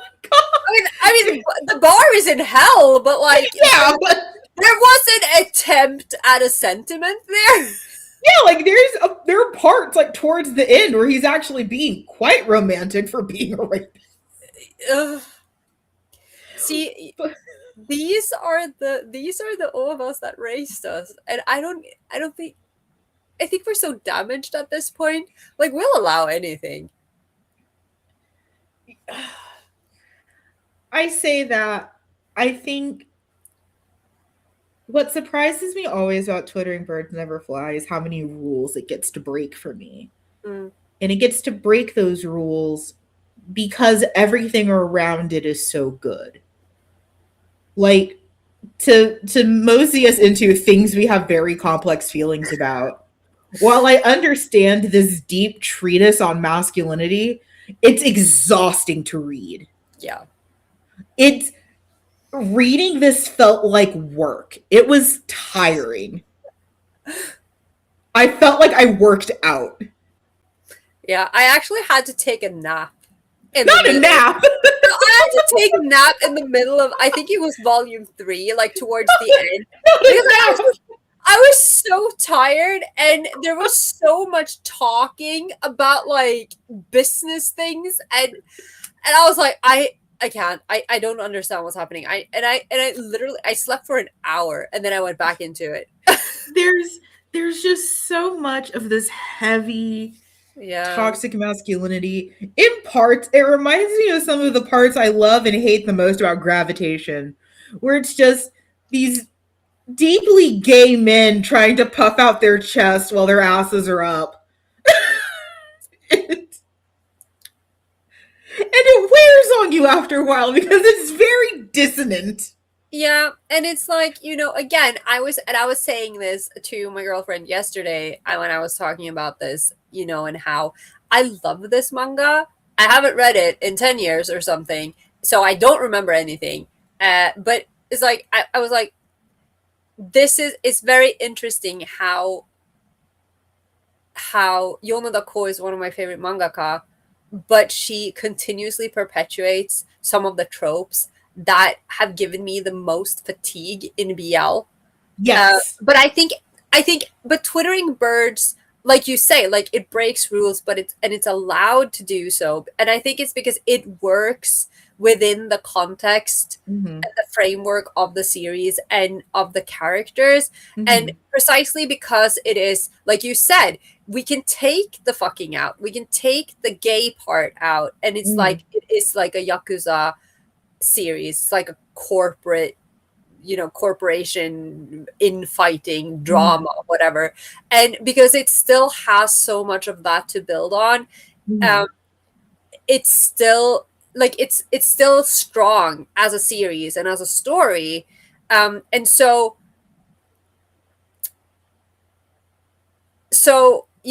in if the BL is only relying on the fact that it's BL, where it's like, oh, these two men are gonna fall in love and they're gonna have sex and they're gonna live happily ever after at the end, but then I have to live through one of them screaming about how the other one is a man throughout the entire volume, that is exhausting.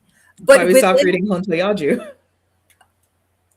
I mean, I stopped reading Hontoyaju because it got licensed, and I was like, I'm gonna buy everything, and then my life fucking it wasn't even it wasn't trad pubbed. It was only online. It was, and it's still going. And no, that's why I stopped reading Junjo Romantica and all of these, right?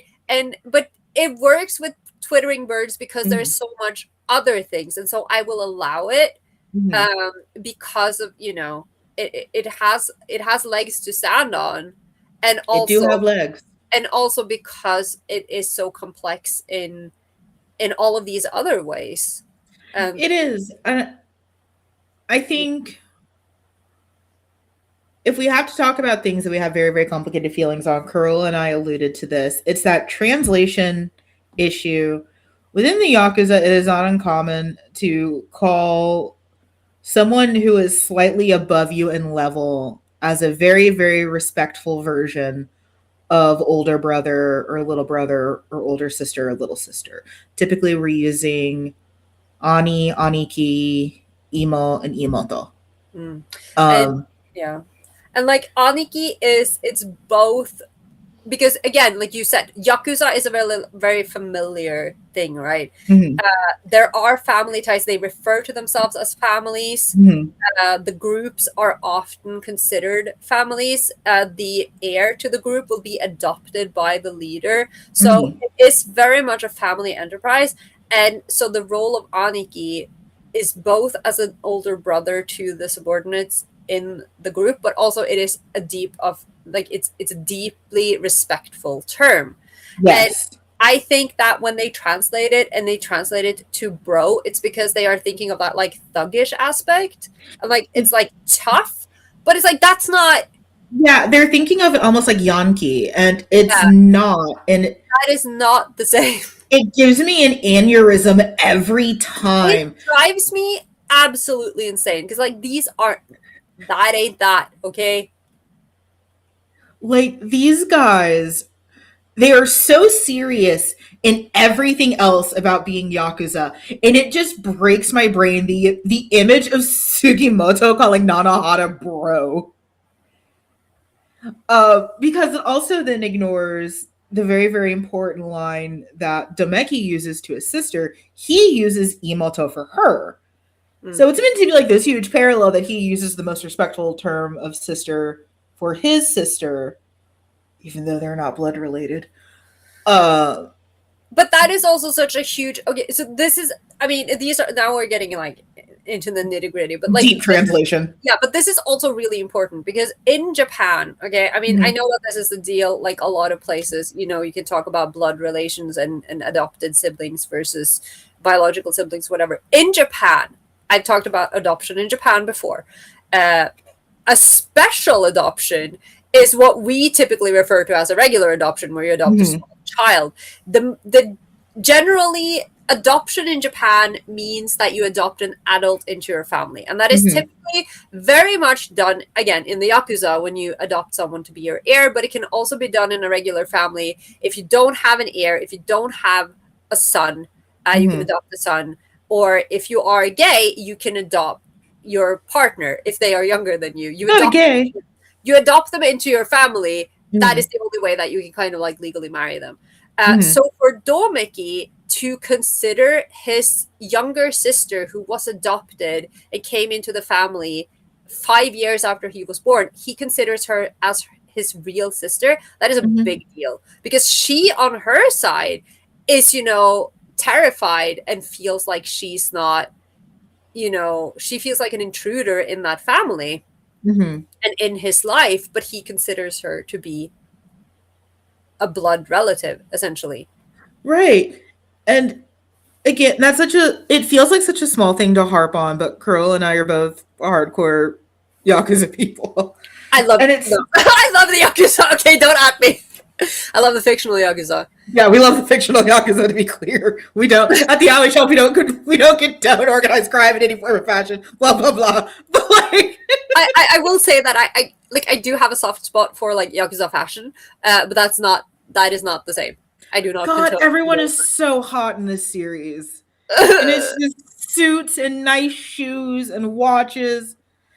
And what is the cigarette budget for each of these offices? Honestly, like I was thinking about that because can people just, I think they should stop smoking altogether because that's not good for you. But the way they will like light a brand new cigarette, take one drag, and then like throw it on the ground and just throwing out cigarettes. What the fuck? Do you know how expensive cigarettes are in this economy? These men are just eating cigarettes perpetually. Like what the hell? Also, unrelated to anything, but you were talking about like, because when you said, "Oh, everyone's so hot," again, it brings me back to another thing that the film in particular does with Yashiro, that kind of like accentuates his ukiness, is that you know he's wearing that little like that waistcoat. Yes, just like the snatched waist on that man, like that man was meant bloody to be, waist. Yeah, that man was meant to be held around the waist. He was. Domeki can easily like just fit him around perfectly and just hold him there in a not entirely suggestive position at all. Yeah. As friends would do. As friends would do. As one does. As you do with your boss. Like when your boss asks you to come into the bathroom with him and wash his back. But keep your clothes on. Yeah. It's important. I'm so smitten for these two. It's disgusting. They're such losers. It's so. They're both so awful, and they deserve each other, and I love them. I think it's so, like, again, because I haven't read it in so long, and I haven't seen the film since, I think, right after it came out. I think I watched it once or twice, and then, I don't know. And then, so coming back into it, because I know that I have a deep love for these two, but when you start reading, and it's like, everyone's just so fucked up, and I'm like, what is it I love about them again? And then it's like, oh, no, there it is. There it is. It does deeply feel like watching a child who's not good at sports. And it's just like, there's my son. And he's just like out in the field, laying on the ground. It's like running in the wrong direction. It's like, yes, that one. He's picking flowers or whatever. He's Oh like, god, there he is. literally the Mickey. That's my son. I have to go let a cat in. It's been a while since I had to do Okay. that during. Go let a cat in. recording. I will be back I if I hope can get so. up. No, I thought I'd just stay over there. Okay, I'll be right back.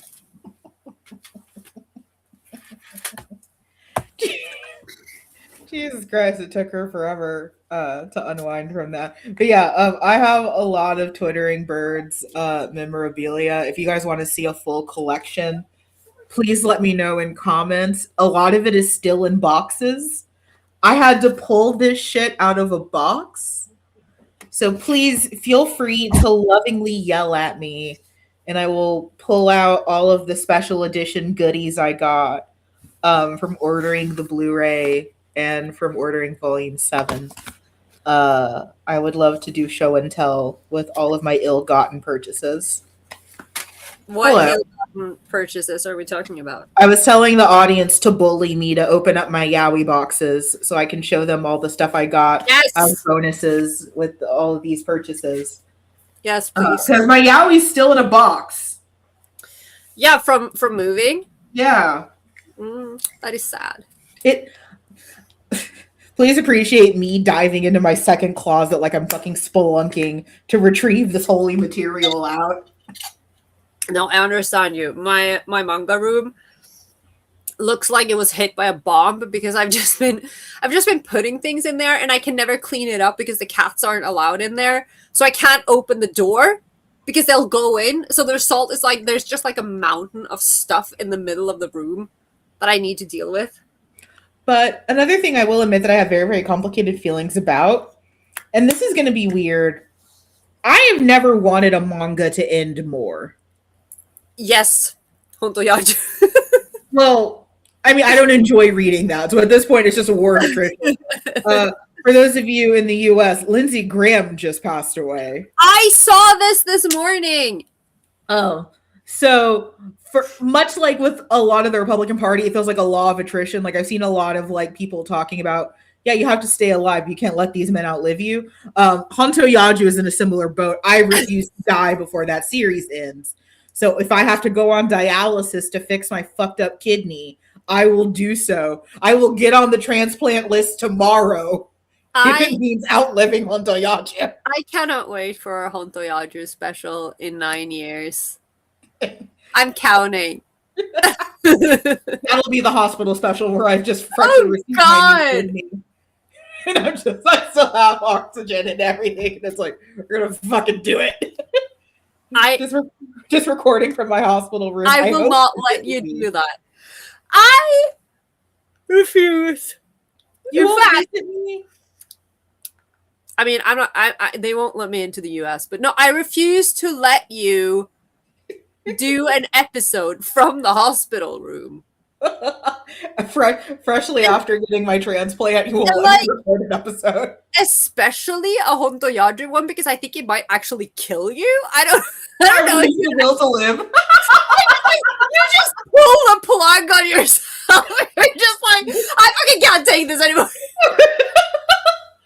That'd be a waste of a perfectly good kidney. But I have never wanted a manga to end more. Listen, I love Yoshino and Demeki. This series could have ended in like 5 distinct places. And while it isn't so much that I don't like what's going on in some of the later volumes, I'm not fully caught up, but I've seen bits and pieces. Yeah, I'm not caught up at all. I don't know. I admit I'm getting this feeling of fatigue because a lot of the emotional high of that first arc is starting to wane. So what's next? There's a lot of things that are revealed in later chapters that I don't want to say invalidate some of the earlier chapters, but make you look at them with a scrutiny that sometimes does not always hold. I think so much of me just wants to see where this is going. Yeah. But I will never be as enthusiastic as I was for these first 3 volumes. It's not happening. Lightning already struck. So I just want it to end. I want to know what's happening. And she just doesn't seem to be in a position where she wants to. And I wonder how much of it is forced. How much of it is, because this is a lucrative series in Japan. I wonder how much of it is forced. I wonder how much of it is Koyonada not being good at endings, because remember, her bread and butter are one-shots. Yeah. So how much of it is her not knowing how to end this? How much of it is her being kind of poked with a stick? Because, I mean, I don't know how much you guys spend on, like, Japanese Fujo Twitter.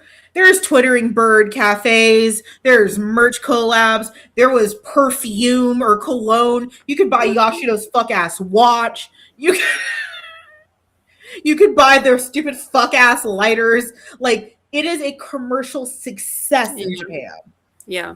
This is why Yoshido can afford to waste so many cigarettes. Because he's being bankrolled. Yeah, honestly. By you. Also, he makes a line where he says he likes going to the convenience store and buying out all of the condoms because the cashier makes a funny face. That's so expensive, sir.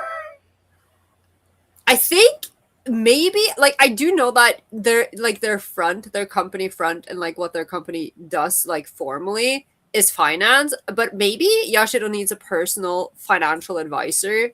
I'm slightly concerned. I don't know if you have that there, but we have like, Scandinavia has a show called Luxusfällen, which literally means the luxury trap, where they have like these really mean, like, financial advisors coming to people's house. We have that here. Yeah, and then they have like this, they have like a board. Yes. And they stick real money onto it to show them visually how much money they spend on, like, trinkets and cigarettes and stuff. Yashido needs that. We have similar shows like that. Yeah. I more imagine, because, like, every month each department has to report to the head to discuss their expenses. And, like, what is that budget conversation with Misumi every month? It's like, you spend how much on cigarettes and condoms again?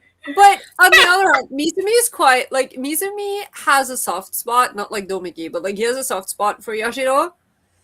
How many? I don't know. He's a pretty exasperated single dad at this point. He's been doing this for over a decade. He stopped fucking Yashido. So he's no longer receiving material benefit. What are those tired ass meetings where Yashido has to submit his expenses, and it's like it's just that scene from The Wolf of Wall Street. You spent how much at this restaurant? We had to get the champagne. I think but I think that scene, you know, with his hobby of buying condoms is one of my favorite scenes. It is so funny. Like, I laughed out loud reading it. I laughed out loud watching it. I think.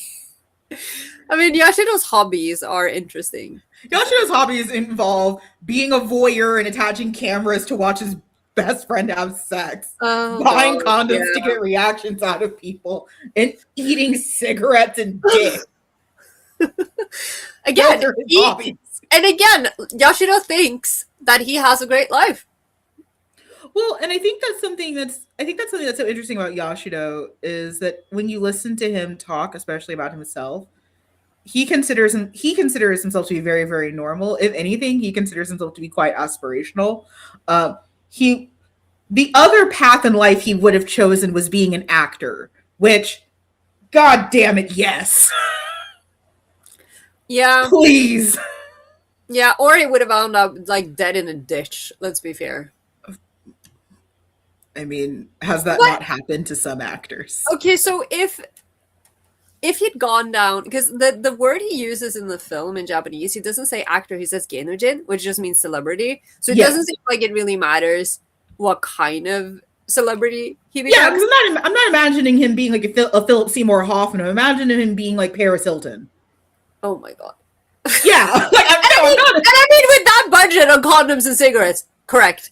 Like, no, I'm not imagining him being like a prestige actor. I'm imagining him being like the cast of Jersey Shore. Yeah, no, but that's what I'm saying, which is like, so if, hear me out, if Yashiro had gone down the celebrity slash actor route, that would have just been Jane Osubete.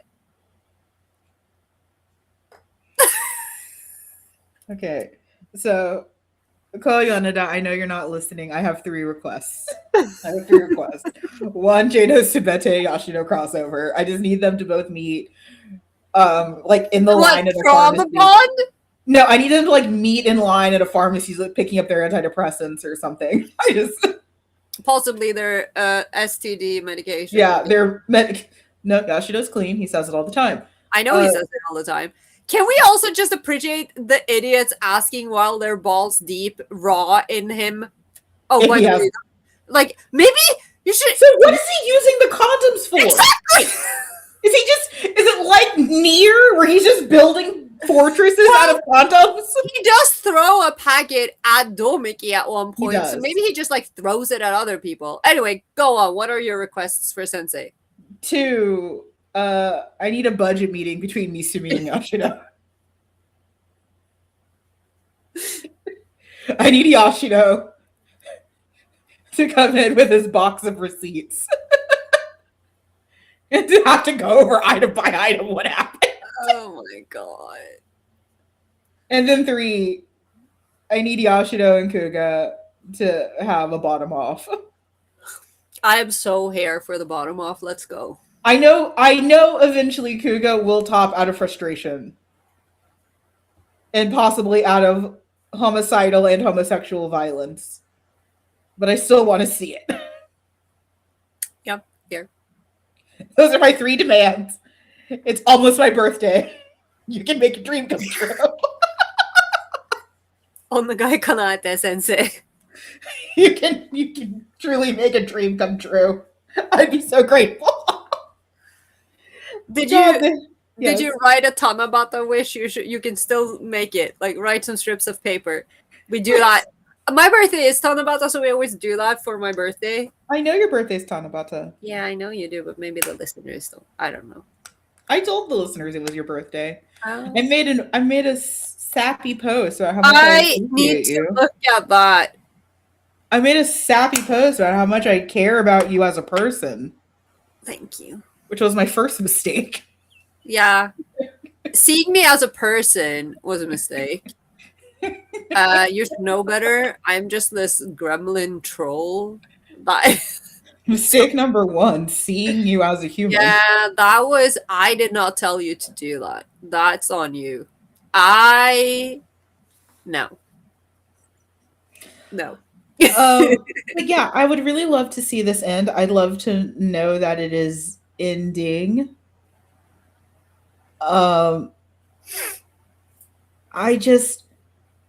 It feels a little rudderless right now. Like, again, there was such a strong arc, because one thing about the movie and then getting into volume 2 is that there's this big climactic moment where Yashiro is shot. Yeah. And that is like an earth-shattering narrative plot point. Yeah. There is so much concern that Yashiro is going to die.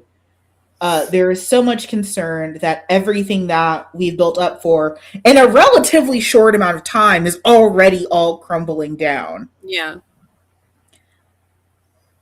But I think it was a smart move on the movie's part to leave there as a big cliffhanger, because that should have been the emotional gut punch of the series. Mm. The problem is that you have a relatively short high before the narrative has to very quickly bring you back down to earth and remind you that everything is copacetic. Mm. I think that's what makes volume 3, as small as it is, relatively weak in comparisons to volume 1 and 2. Yeah. Realistically, you could end the series here with the miniature arc of Yashiro being shot and the immediate implications of that. Now, Mm. this series has more tricks to reveal. There's a huge plot point that's revealed at the end of volume 4 that you need that rewrites a good chunk of the series. But this even could have ended at volume 5. This could have ended in so many places. And it just feels like we're chasing that high of, like, I especially remember it in the movie, that frantic look in Domeki's eyes where he's so afraid, where he's in the ambulance with Yashido, Mm. like visibly shaking and sobbing. Mm. We are not getting that back. That is never coming back. You enjoy that emotional orgasm. It is not happening again. The rest will be ever weaker because of it. And that disappoints me. I Yeah. don't think it's bad writing. What do you do after such a high like that? Yeah. Yeah. I don't know. There's no one I know who could do it better. Like, that's not a dig at Yoneda Sensei. That's just, you had this huge emotional peak.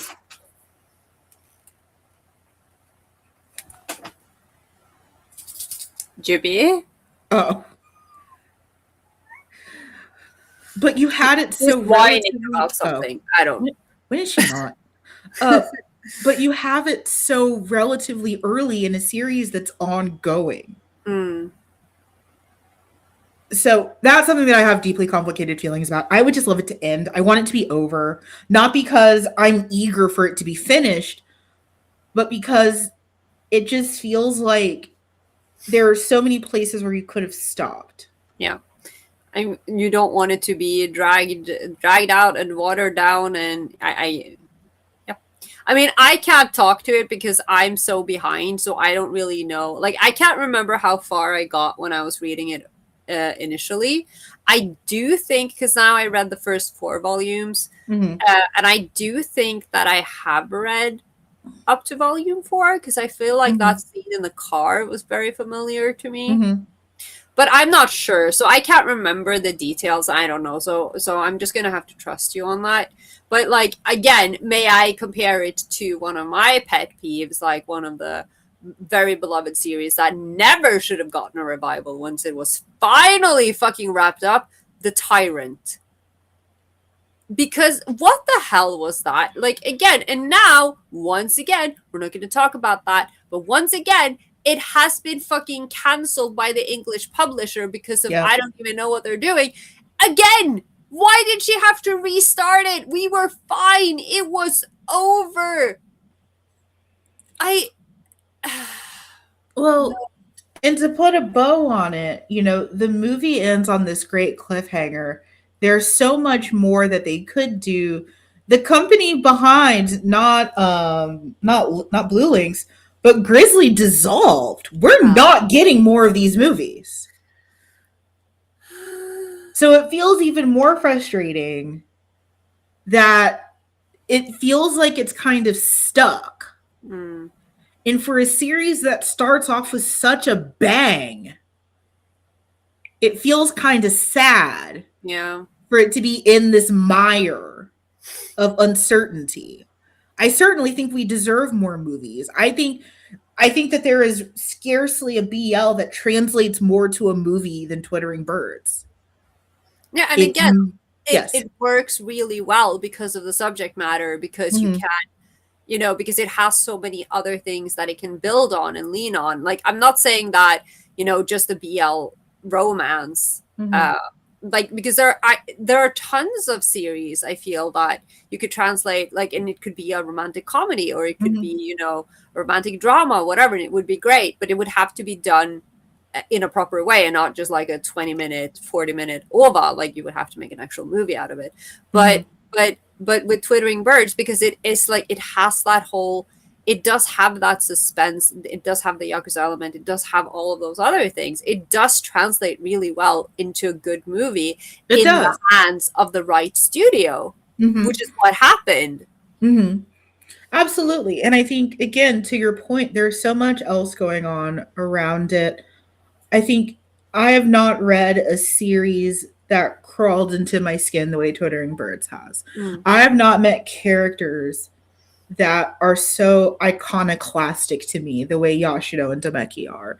Mm. I I heap praises onto this series, and when I reread it and rewatched it, I was reminded of all the things that I loved about it. It truly did feel like going back and like reading old love notes. Mm. That it's like, oh, I'm not just blowing smoke out of my ass. This is really good. Mm. Um, I definitely, again, I think a part of me kind of trauma glossed over a lot of like, oh, Yashiro is an objectively bad person, and maybe you shouldn't trauma bond with him. Oh, I mean, he is a yakuza. Like, he's not supposed to be a good person. I mean, I don't think him being Yakuza is the worst thing he No, does. no. Like that's the crazy thing about Yashiro. He'd be a bad person regardless. Yeah. He just happened to go down that path. Like, he just happens to be It just Yakuza. happened to happen. Yeah. Yeah, and even him becoming Yakuza is quite benign and is tied to him being a whore. Yeah. Him being a Yakuza is such an afterthought to his terribleness. Yeah, and he's just like, well, this it had to happen. No, it didn't, but No, it I didn't. can see. None of this had to happen. And it kind of like the same with Kuga, right? Who's like, oh yeah, no, I have no other choice but to become a thug because with a face like this, sir, I'm pretty sure that if you could work anywhere, and then once they got over the whole yes, he looks scary bit, it would be fine. You just went, I look scary. I guess I'll become a thug. He doesn't even look that scary. No, he's not that bad. Like, oh, he has a scowl. So what? He's not even that scary looking. He's really hot. I love Kuga. Oh, he's perfect. Oh, precious, precious boy. I love Twittering Birds Never Fly. This has been such a birthday treat. Yes. I'm quite happy with the choice to talk about this month. I know. I spared you from Omegaverse, which we're still doing. I know we're still doing it. I'm just very glad I don't have to suffer on my birthday. Even though I was suffering on my birthday anyway, but I was about to say, were you not already suffering on your birthday? I was mostly dead, actually. You poor thing. I was sleeping so much all day. I was so tired. Sometimes Carola will tell me what she does, and I am always genuinely a little bit surprised and shocked. Mostly out of love. Mostly out of deep love and concern. What do you want me to say? But yeah, if you're looking, if you've heard us talk about it this much and you're like, huh, I wonder if I should pick this up, do it. Pick up volume 1. If you don't like it, you'll know immediately. Yeah, and it's like, again, I feel like, going back to what I said about the film as well, like this, because I say this a lot, BL is so, like, the genre is so big. Like, there are so many facets of BL. That said, so this absolutely, it is BL, it is valid as BL, but it doesn't necessarily feel like BL, because BL has like it tends to be more, it tends to have a more straightforward line in terms of like the love and the relationship. And like, if you like angst, there you go. It's angsty without trying too hard. Yeah, I think is the big thing. And it really, no, go on. None of it feels inauthentic, because Carola and I, at the end of the day, we're both writers. We both love an angsty character. We've both written an angsty character. Yeah. And I know somewhere in our closets, we both have a character that we wrote who was clearly too angsty because we were trying to push a boundary. I don't even know if he's in a closet. I mean, Aki's right there. Yeah, Aki's right there. Like, Aki, I'm flaunting Aki to the fucking world. Like, look at my edgy, damaged child. I was about to say, Aki is right there. He's right there. My precious child, who I have abused for so many years. Mine are still in the closet because I don't publish OC-centric work. But Twittering Birds is so angsty without trying. Yeah. It's so emotional without trying. Yeah. It's so good at eliciting feelings in such an effortless way. And there's someone for everyone. Everyone in their own ways is pitiable. There Yeah. is a read where you can look at Ryuzaki and his hyper masculinity and his deep feelings and complexities towards Yashido and feel immensely about that. You can deeply feel about Kageyama, who so badly wanted to be close to Yashido, and Yashido's own immaturity and trauma simply would not allow it. Mm. You could feel so deeply about Kuga, who is convinced that he's damaged goods from the start due to his I own past. want Kuga to have his own story so bad. Like, just give me like a one shot. I just We're making demands. We're going to send a list. wow, Sensei. What about Kuga? What about me? What about the girls? Okay, no, but Oh no. no, but like I think, and while saying that, it is also fair if this isn't for you, because I absolutely think this isn't for everyone. It's not. It can be a really hard read. It can be a really difficult read on multiple levels. Like, it could be just because the subject matter is really heavy, or they do show you a lot of things. You may have to sit with some discomfort for some of these scenes. Like, again, the parallel to Jane Osobete is not coincidental for us. It's not. There's That there's a one lot of scene, scenes. yeah. There's a lot of scenes where you sit in discomfort. And again, like, to speak to that meta-ness of Yashido, there's a lot of scenes that become more awkward because of how awful he is.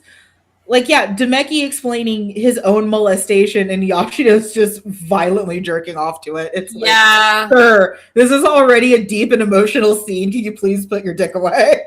He doesn't know how. He And, really and like, and if you have a problem with, because in this day and age, we do see this a lot, right? The how to be a correct victim of sexual abuse. And in Yashido's case, he is incredibly hypersexual. Mm-hmm. And again, he doesn't seem to acknowledge the fact that he has any trauma at all. And No, that might be uncomfortable. it is. The fact that these characters, like, they're not good people. They do things that are not great. There are scenes that are uncomfortable. There are choices that they make that are hard to understand or sit with. So I absolutely understand if it isn't for you, but if you can, like, and again, it's not like Jane Osobete level traumatizing, because again, that no, but I absolutely understand if you struggle with this series. Yeah, I agree. I think I more tend towards, I think it's worth reading because it is art. Yeah, it is. I think if you can sit with the discomfort, because I mean, hell, I had to sit with the discomfort. I have my own complex feelings and trauma that I had to sit with watching Yashido fuck his way through his feelings and not succeed. He's good at one of those things. I'll give him that. No, and yeah, but it's like, again, like, especially with the manga, like, I think, like, something like what Yone does with a manga panel is so hard to translate to the screen. Again, I think the movie is really well made. I think it captures that part of the story really well, but it can never really give you what she does with her lines, and just like the way that she uses imagery and screen tones and everything to convey emotions and situations in all of her works. Like, I've used no touching at all as an example in a lot of panels that I've talked about how mangaka use various tools to get emotions across without the character saying anything, and she is a master of that. So just that, like, just for her lines, just for her panels alone, you should read it, I think. Yeah, it's a moody, atmospheric read. I can't hear you for some reason. What? Oh, there you are. You're back. Okay, that was weird. What happened? I don't know. I didn't do anything. Oh, well then. Well, what were you saying? Unnerving. Like, I didn't touch anything. I was just sitting here. What were you saying? I don't know. What? I don't know when it cut out.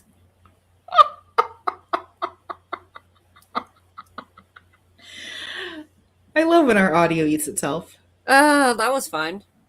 Um, but yeah, it's moody, it's atmospheric, Yeah. it's emotional. I couldn't say more nice things Yeah. about And it. like, if you like mafia stories, Hmm. okay, like some of us, you have to read it. You just have to. Yeah, it's definitely it's up there for Yakuza series. It's up there. It's so good. Yes. Ah, Ow. not us having technical difficulties on. Um, but yeah, listen, we could keep talking about Twitter and Birds Never Fly. It has been over 2 hours. It Uh, hasn't been three yet, but it hasn't yeah. been three yet, but we're intentionally trying to avoid it being three because we both have shit to do. I have to go to the pharmacy to pick up my medication for acidosis. I have to do 7,000 con organizer things, but first, I need to go out and do a little treasure hunt because Celebi threw away her collar again. I'm getting her a new one that doesn't open as easily. But yeah, I can't wait to go prowling through the neighbors' gardens again. Speaking of cons and con appearances, I have some live appearances approaching. Yay! I will be posting my con schedule and my event schedule quite soon. So if you live in the Dallas Fort Worth area or in Texas in general, you can come see me in person. I promise you, I am shorter than you've already imagined. I think that those things are always so fun because it's like you think you're prepared and then you meet someone and it's like, oh. Well, everyone knows me as this like charming host type semi, and it's like I'm actually 5 feet tall. I'm European, so that means nothing to me. I'm actually quite short. But yeah, come see me in person. We are very active in places, including our Discord, which is 18 plus, and we love having new people. Feel free to comment, like, share. Your engagement helps us so much. Like, it's not even funny. Your engagement helps us out so much. Also, if you'd like, we would appreciate you joining us over on Patreon. It's Patrons get all we special want episodes. for our Um, birthdays. well, I mean, it's not all we want. I'd also like for there to be, See, yeah, like see aforementioned list. yeah, like I have, there are many things I want for my birthday. Someone just asked me about my birthday list, so there are many things that I want. I think right now at the top, it's Kuga and Yashido having to top it Yeah. out. Bottoming out, yeah. Yeah. Well, yeah, the fight for who would top in those two bottoms. Fun times. I also want that a lot, actually. I mean, I've had, I love how we act like we don't write. yeah. I no, but I don't want to do it myself, and I would like the author to do it. You lazy bottom. Yeah. Listen, allow me to be lazy. I don't have time to do anything. I don't have time to work on my own stuff. I can't be writing fan Okay. fiction. No, I just want to point out that I feel like I deserve this because I just had my birthday and I got some money, and immediately the next day I had to go to the foot therapist for my fucked up toenail, and on Wednesday I have to go to the dentist, and then the police called me. Or they didn't call me. They sent me a message and they were like, "Oh, your national ID card will expire within this year. So you have to make an appointment to get a new one." I'm like, "Oh, I'm so glad I'm an adult to get to have these fun expenses in my birthday month." Yes, please consider joining us over on Patreon. Patrons get a special video every single month. We're also open to suggestions on what behind the scenes things you want to see. I've suggested Yes. scripts, and I've been bad about providing scripts. If you guys are serious about seeing scripts, they are chaotic. But we will Yeah. make that happen for you if you want them. I can still, if I can just find the missing page, I will give you guys my notes on that fuck ass article. I just need to find the missing page. It has gone missing. Yeah, if you want more uncensored feelings that Curl and I have anytime Aniki is translated to bro. Oh god. Yeah. Or if you Or have a any little other piece of things, us dies. if you have anything you want us to react to or games we should play. We haven't Yeah. done the Uke Murder Olympics in a while. Oh man, Yashiro would crush that game. We need to bring him on the next round. Well, no, because it was specifically the cinnamon roll murder Olympics, and that Yeah, man is not a cinnamon roll. He no. is glazed for our pleasure, but Oh, that man is not a cinnamon roll. he is glistening. Don't you remember why his skin stays so supple and free of wrinkles? That is a wives' tale, and I hate that Ryuzaki said that. I will allow it because I mean I you can't I was so put off. you can't prove that it's not true. The man has had some facials in his time, let me tell you that much. I He's love so him. gross. I love him. He is disgusting, but like Oh, but I adore him. And he can be and like he can be really scrungliest cute. cat. Oh my It's god. just the scrungliest, crustiest cat Truly crusty. Like who in the best light is just picturesque and is somehow the darling of the neighborhood despite being an actual war criminal. yeah. Yeah. I love it. I love him. And I love Domeki. I love Demeki too. We don't talk enough about how much we love Demeki, but No, we're but because Yashiro takes up a lot of space. Yoshio takes up so much space. Yashiro is an attention whore, among other things. It's kind of hard to not talk about him. Yeah, he's an attention whore and a regular whore. I love him. Actually, that is one of his strongest points, personally. This is the part of the show where we thank our patrons. As we mentioned, patrons get special rewards. So thank you very much to Anana Moore, Aria, Star Droplet, Kenny, Koval, Sue, Amora Blue, and Lauren. Thank you so much for supporting us and helping keep the metaphorical and physical lights on that allow me to buy more expensive imported things from Japan. Yes, same. This was so much money when I bought it. I remember like it was probably like one of my largest yaoi purchases, like at one time, and I felt like actual remorse. I had like one of those like shitty millennial podcasts, like I'm never gonna be able to afford a house. Like, like this is what's keeping me from home ownership. I think you're allowed to indulge. You're not gonna own a house anyway. No, I'm not. Carola, what are we doing next month despite me having 2 cons, you having 1 con? What are we doing? And that isn't sleeping. I'm like, what? I don't know. No, I know. Okay, so we we are contractually obligated to challenge ourselves to talk about our writing sometimes. So next month we're gonna be talking about smut writing. Yeah, we're gonna and talk how about we do it. The smut writing, that is. Help. I know how to use words, I promise. I'm just very tired. the how we do it gave me flashbacks to our real person fiction episode where we kept saying over and over again, "Don't ship us." Help. Did you? No, did I? No, I didn't. Because, you may have saved me from the Omegaverse episode in this glorious month of our birth.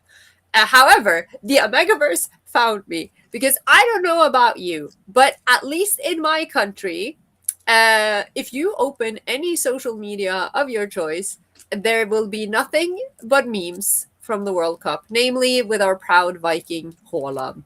And I was enjoying the Haaland memes to my heart's extent, like I was having a great time. And then one day, there was Haaland and Bellingham Omegaverse posts in my Insta feed. And I was like, whose order is this and why is it in my feed? So yeah. I was reading Omegaverse last night, so of course you were. What do you want? What do you want? A fight, apparently. I was reading Omegaverse last night before bed. As one does. I mean, as you do. I don't personally, because I don't like Omegaverse, and I am afraid. Not yet. Not yet, you don't. Uh, Ugh. I'm so excited to talk about smut writing, I especially Yeah, because it's one of those things that Carola and I are objectively good at, yeah, but we're bad talking about it. yeah. So that's going to be exciting. I I think can't no, but wait. I think I'm partially very excited about this because I know that my brain capacity next month with TutorCon and everything is going to be in the negatives. So maybe I will have no filter and it will be a lot easier for me to talk about these things. Maybe. Yeah, we're going to talk about things like reference and anatomy and how we land on certain terminology. We'll probably talk about our past a little bit, how we evolved from where we didn't know what a dick looked like. I can tell a story about the time I was using my friend as a prop to try to figure out something, and I slammed her into a closet and injured the both of us.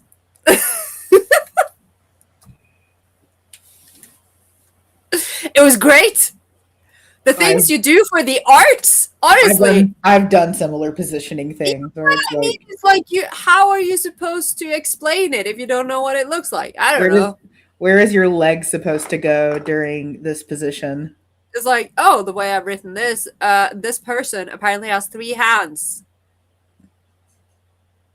I love writing. I love writing, or like me right now struggling with writing an act that I find in real life repulsive.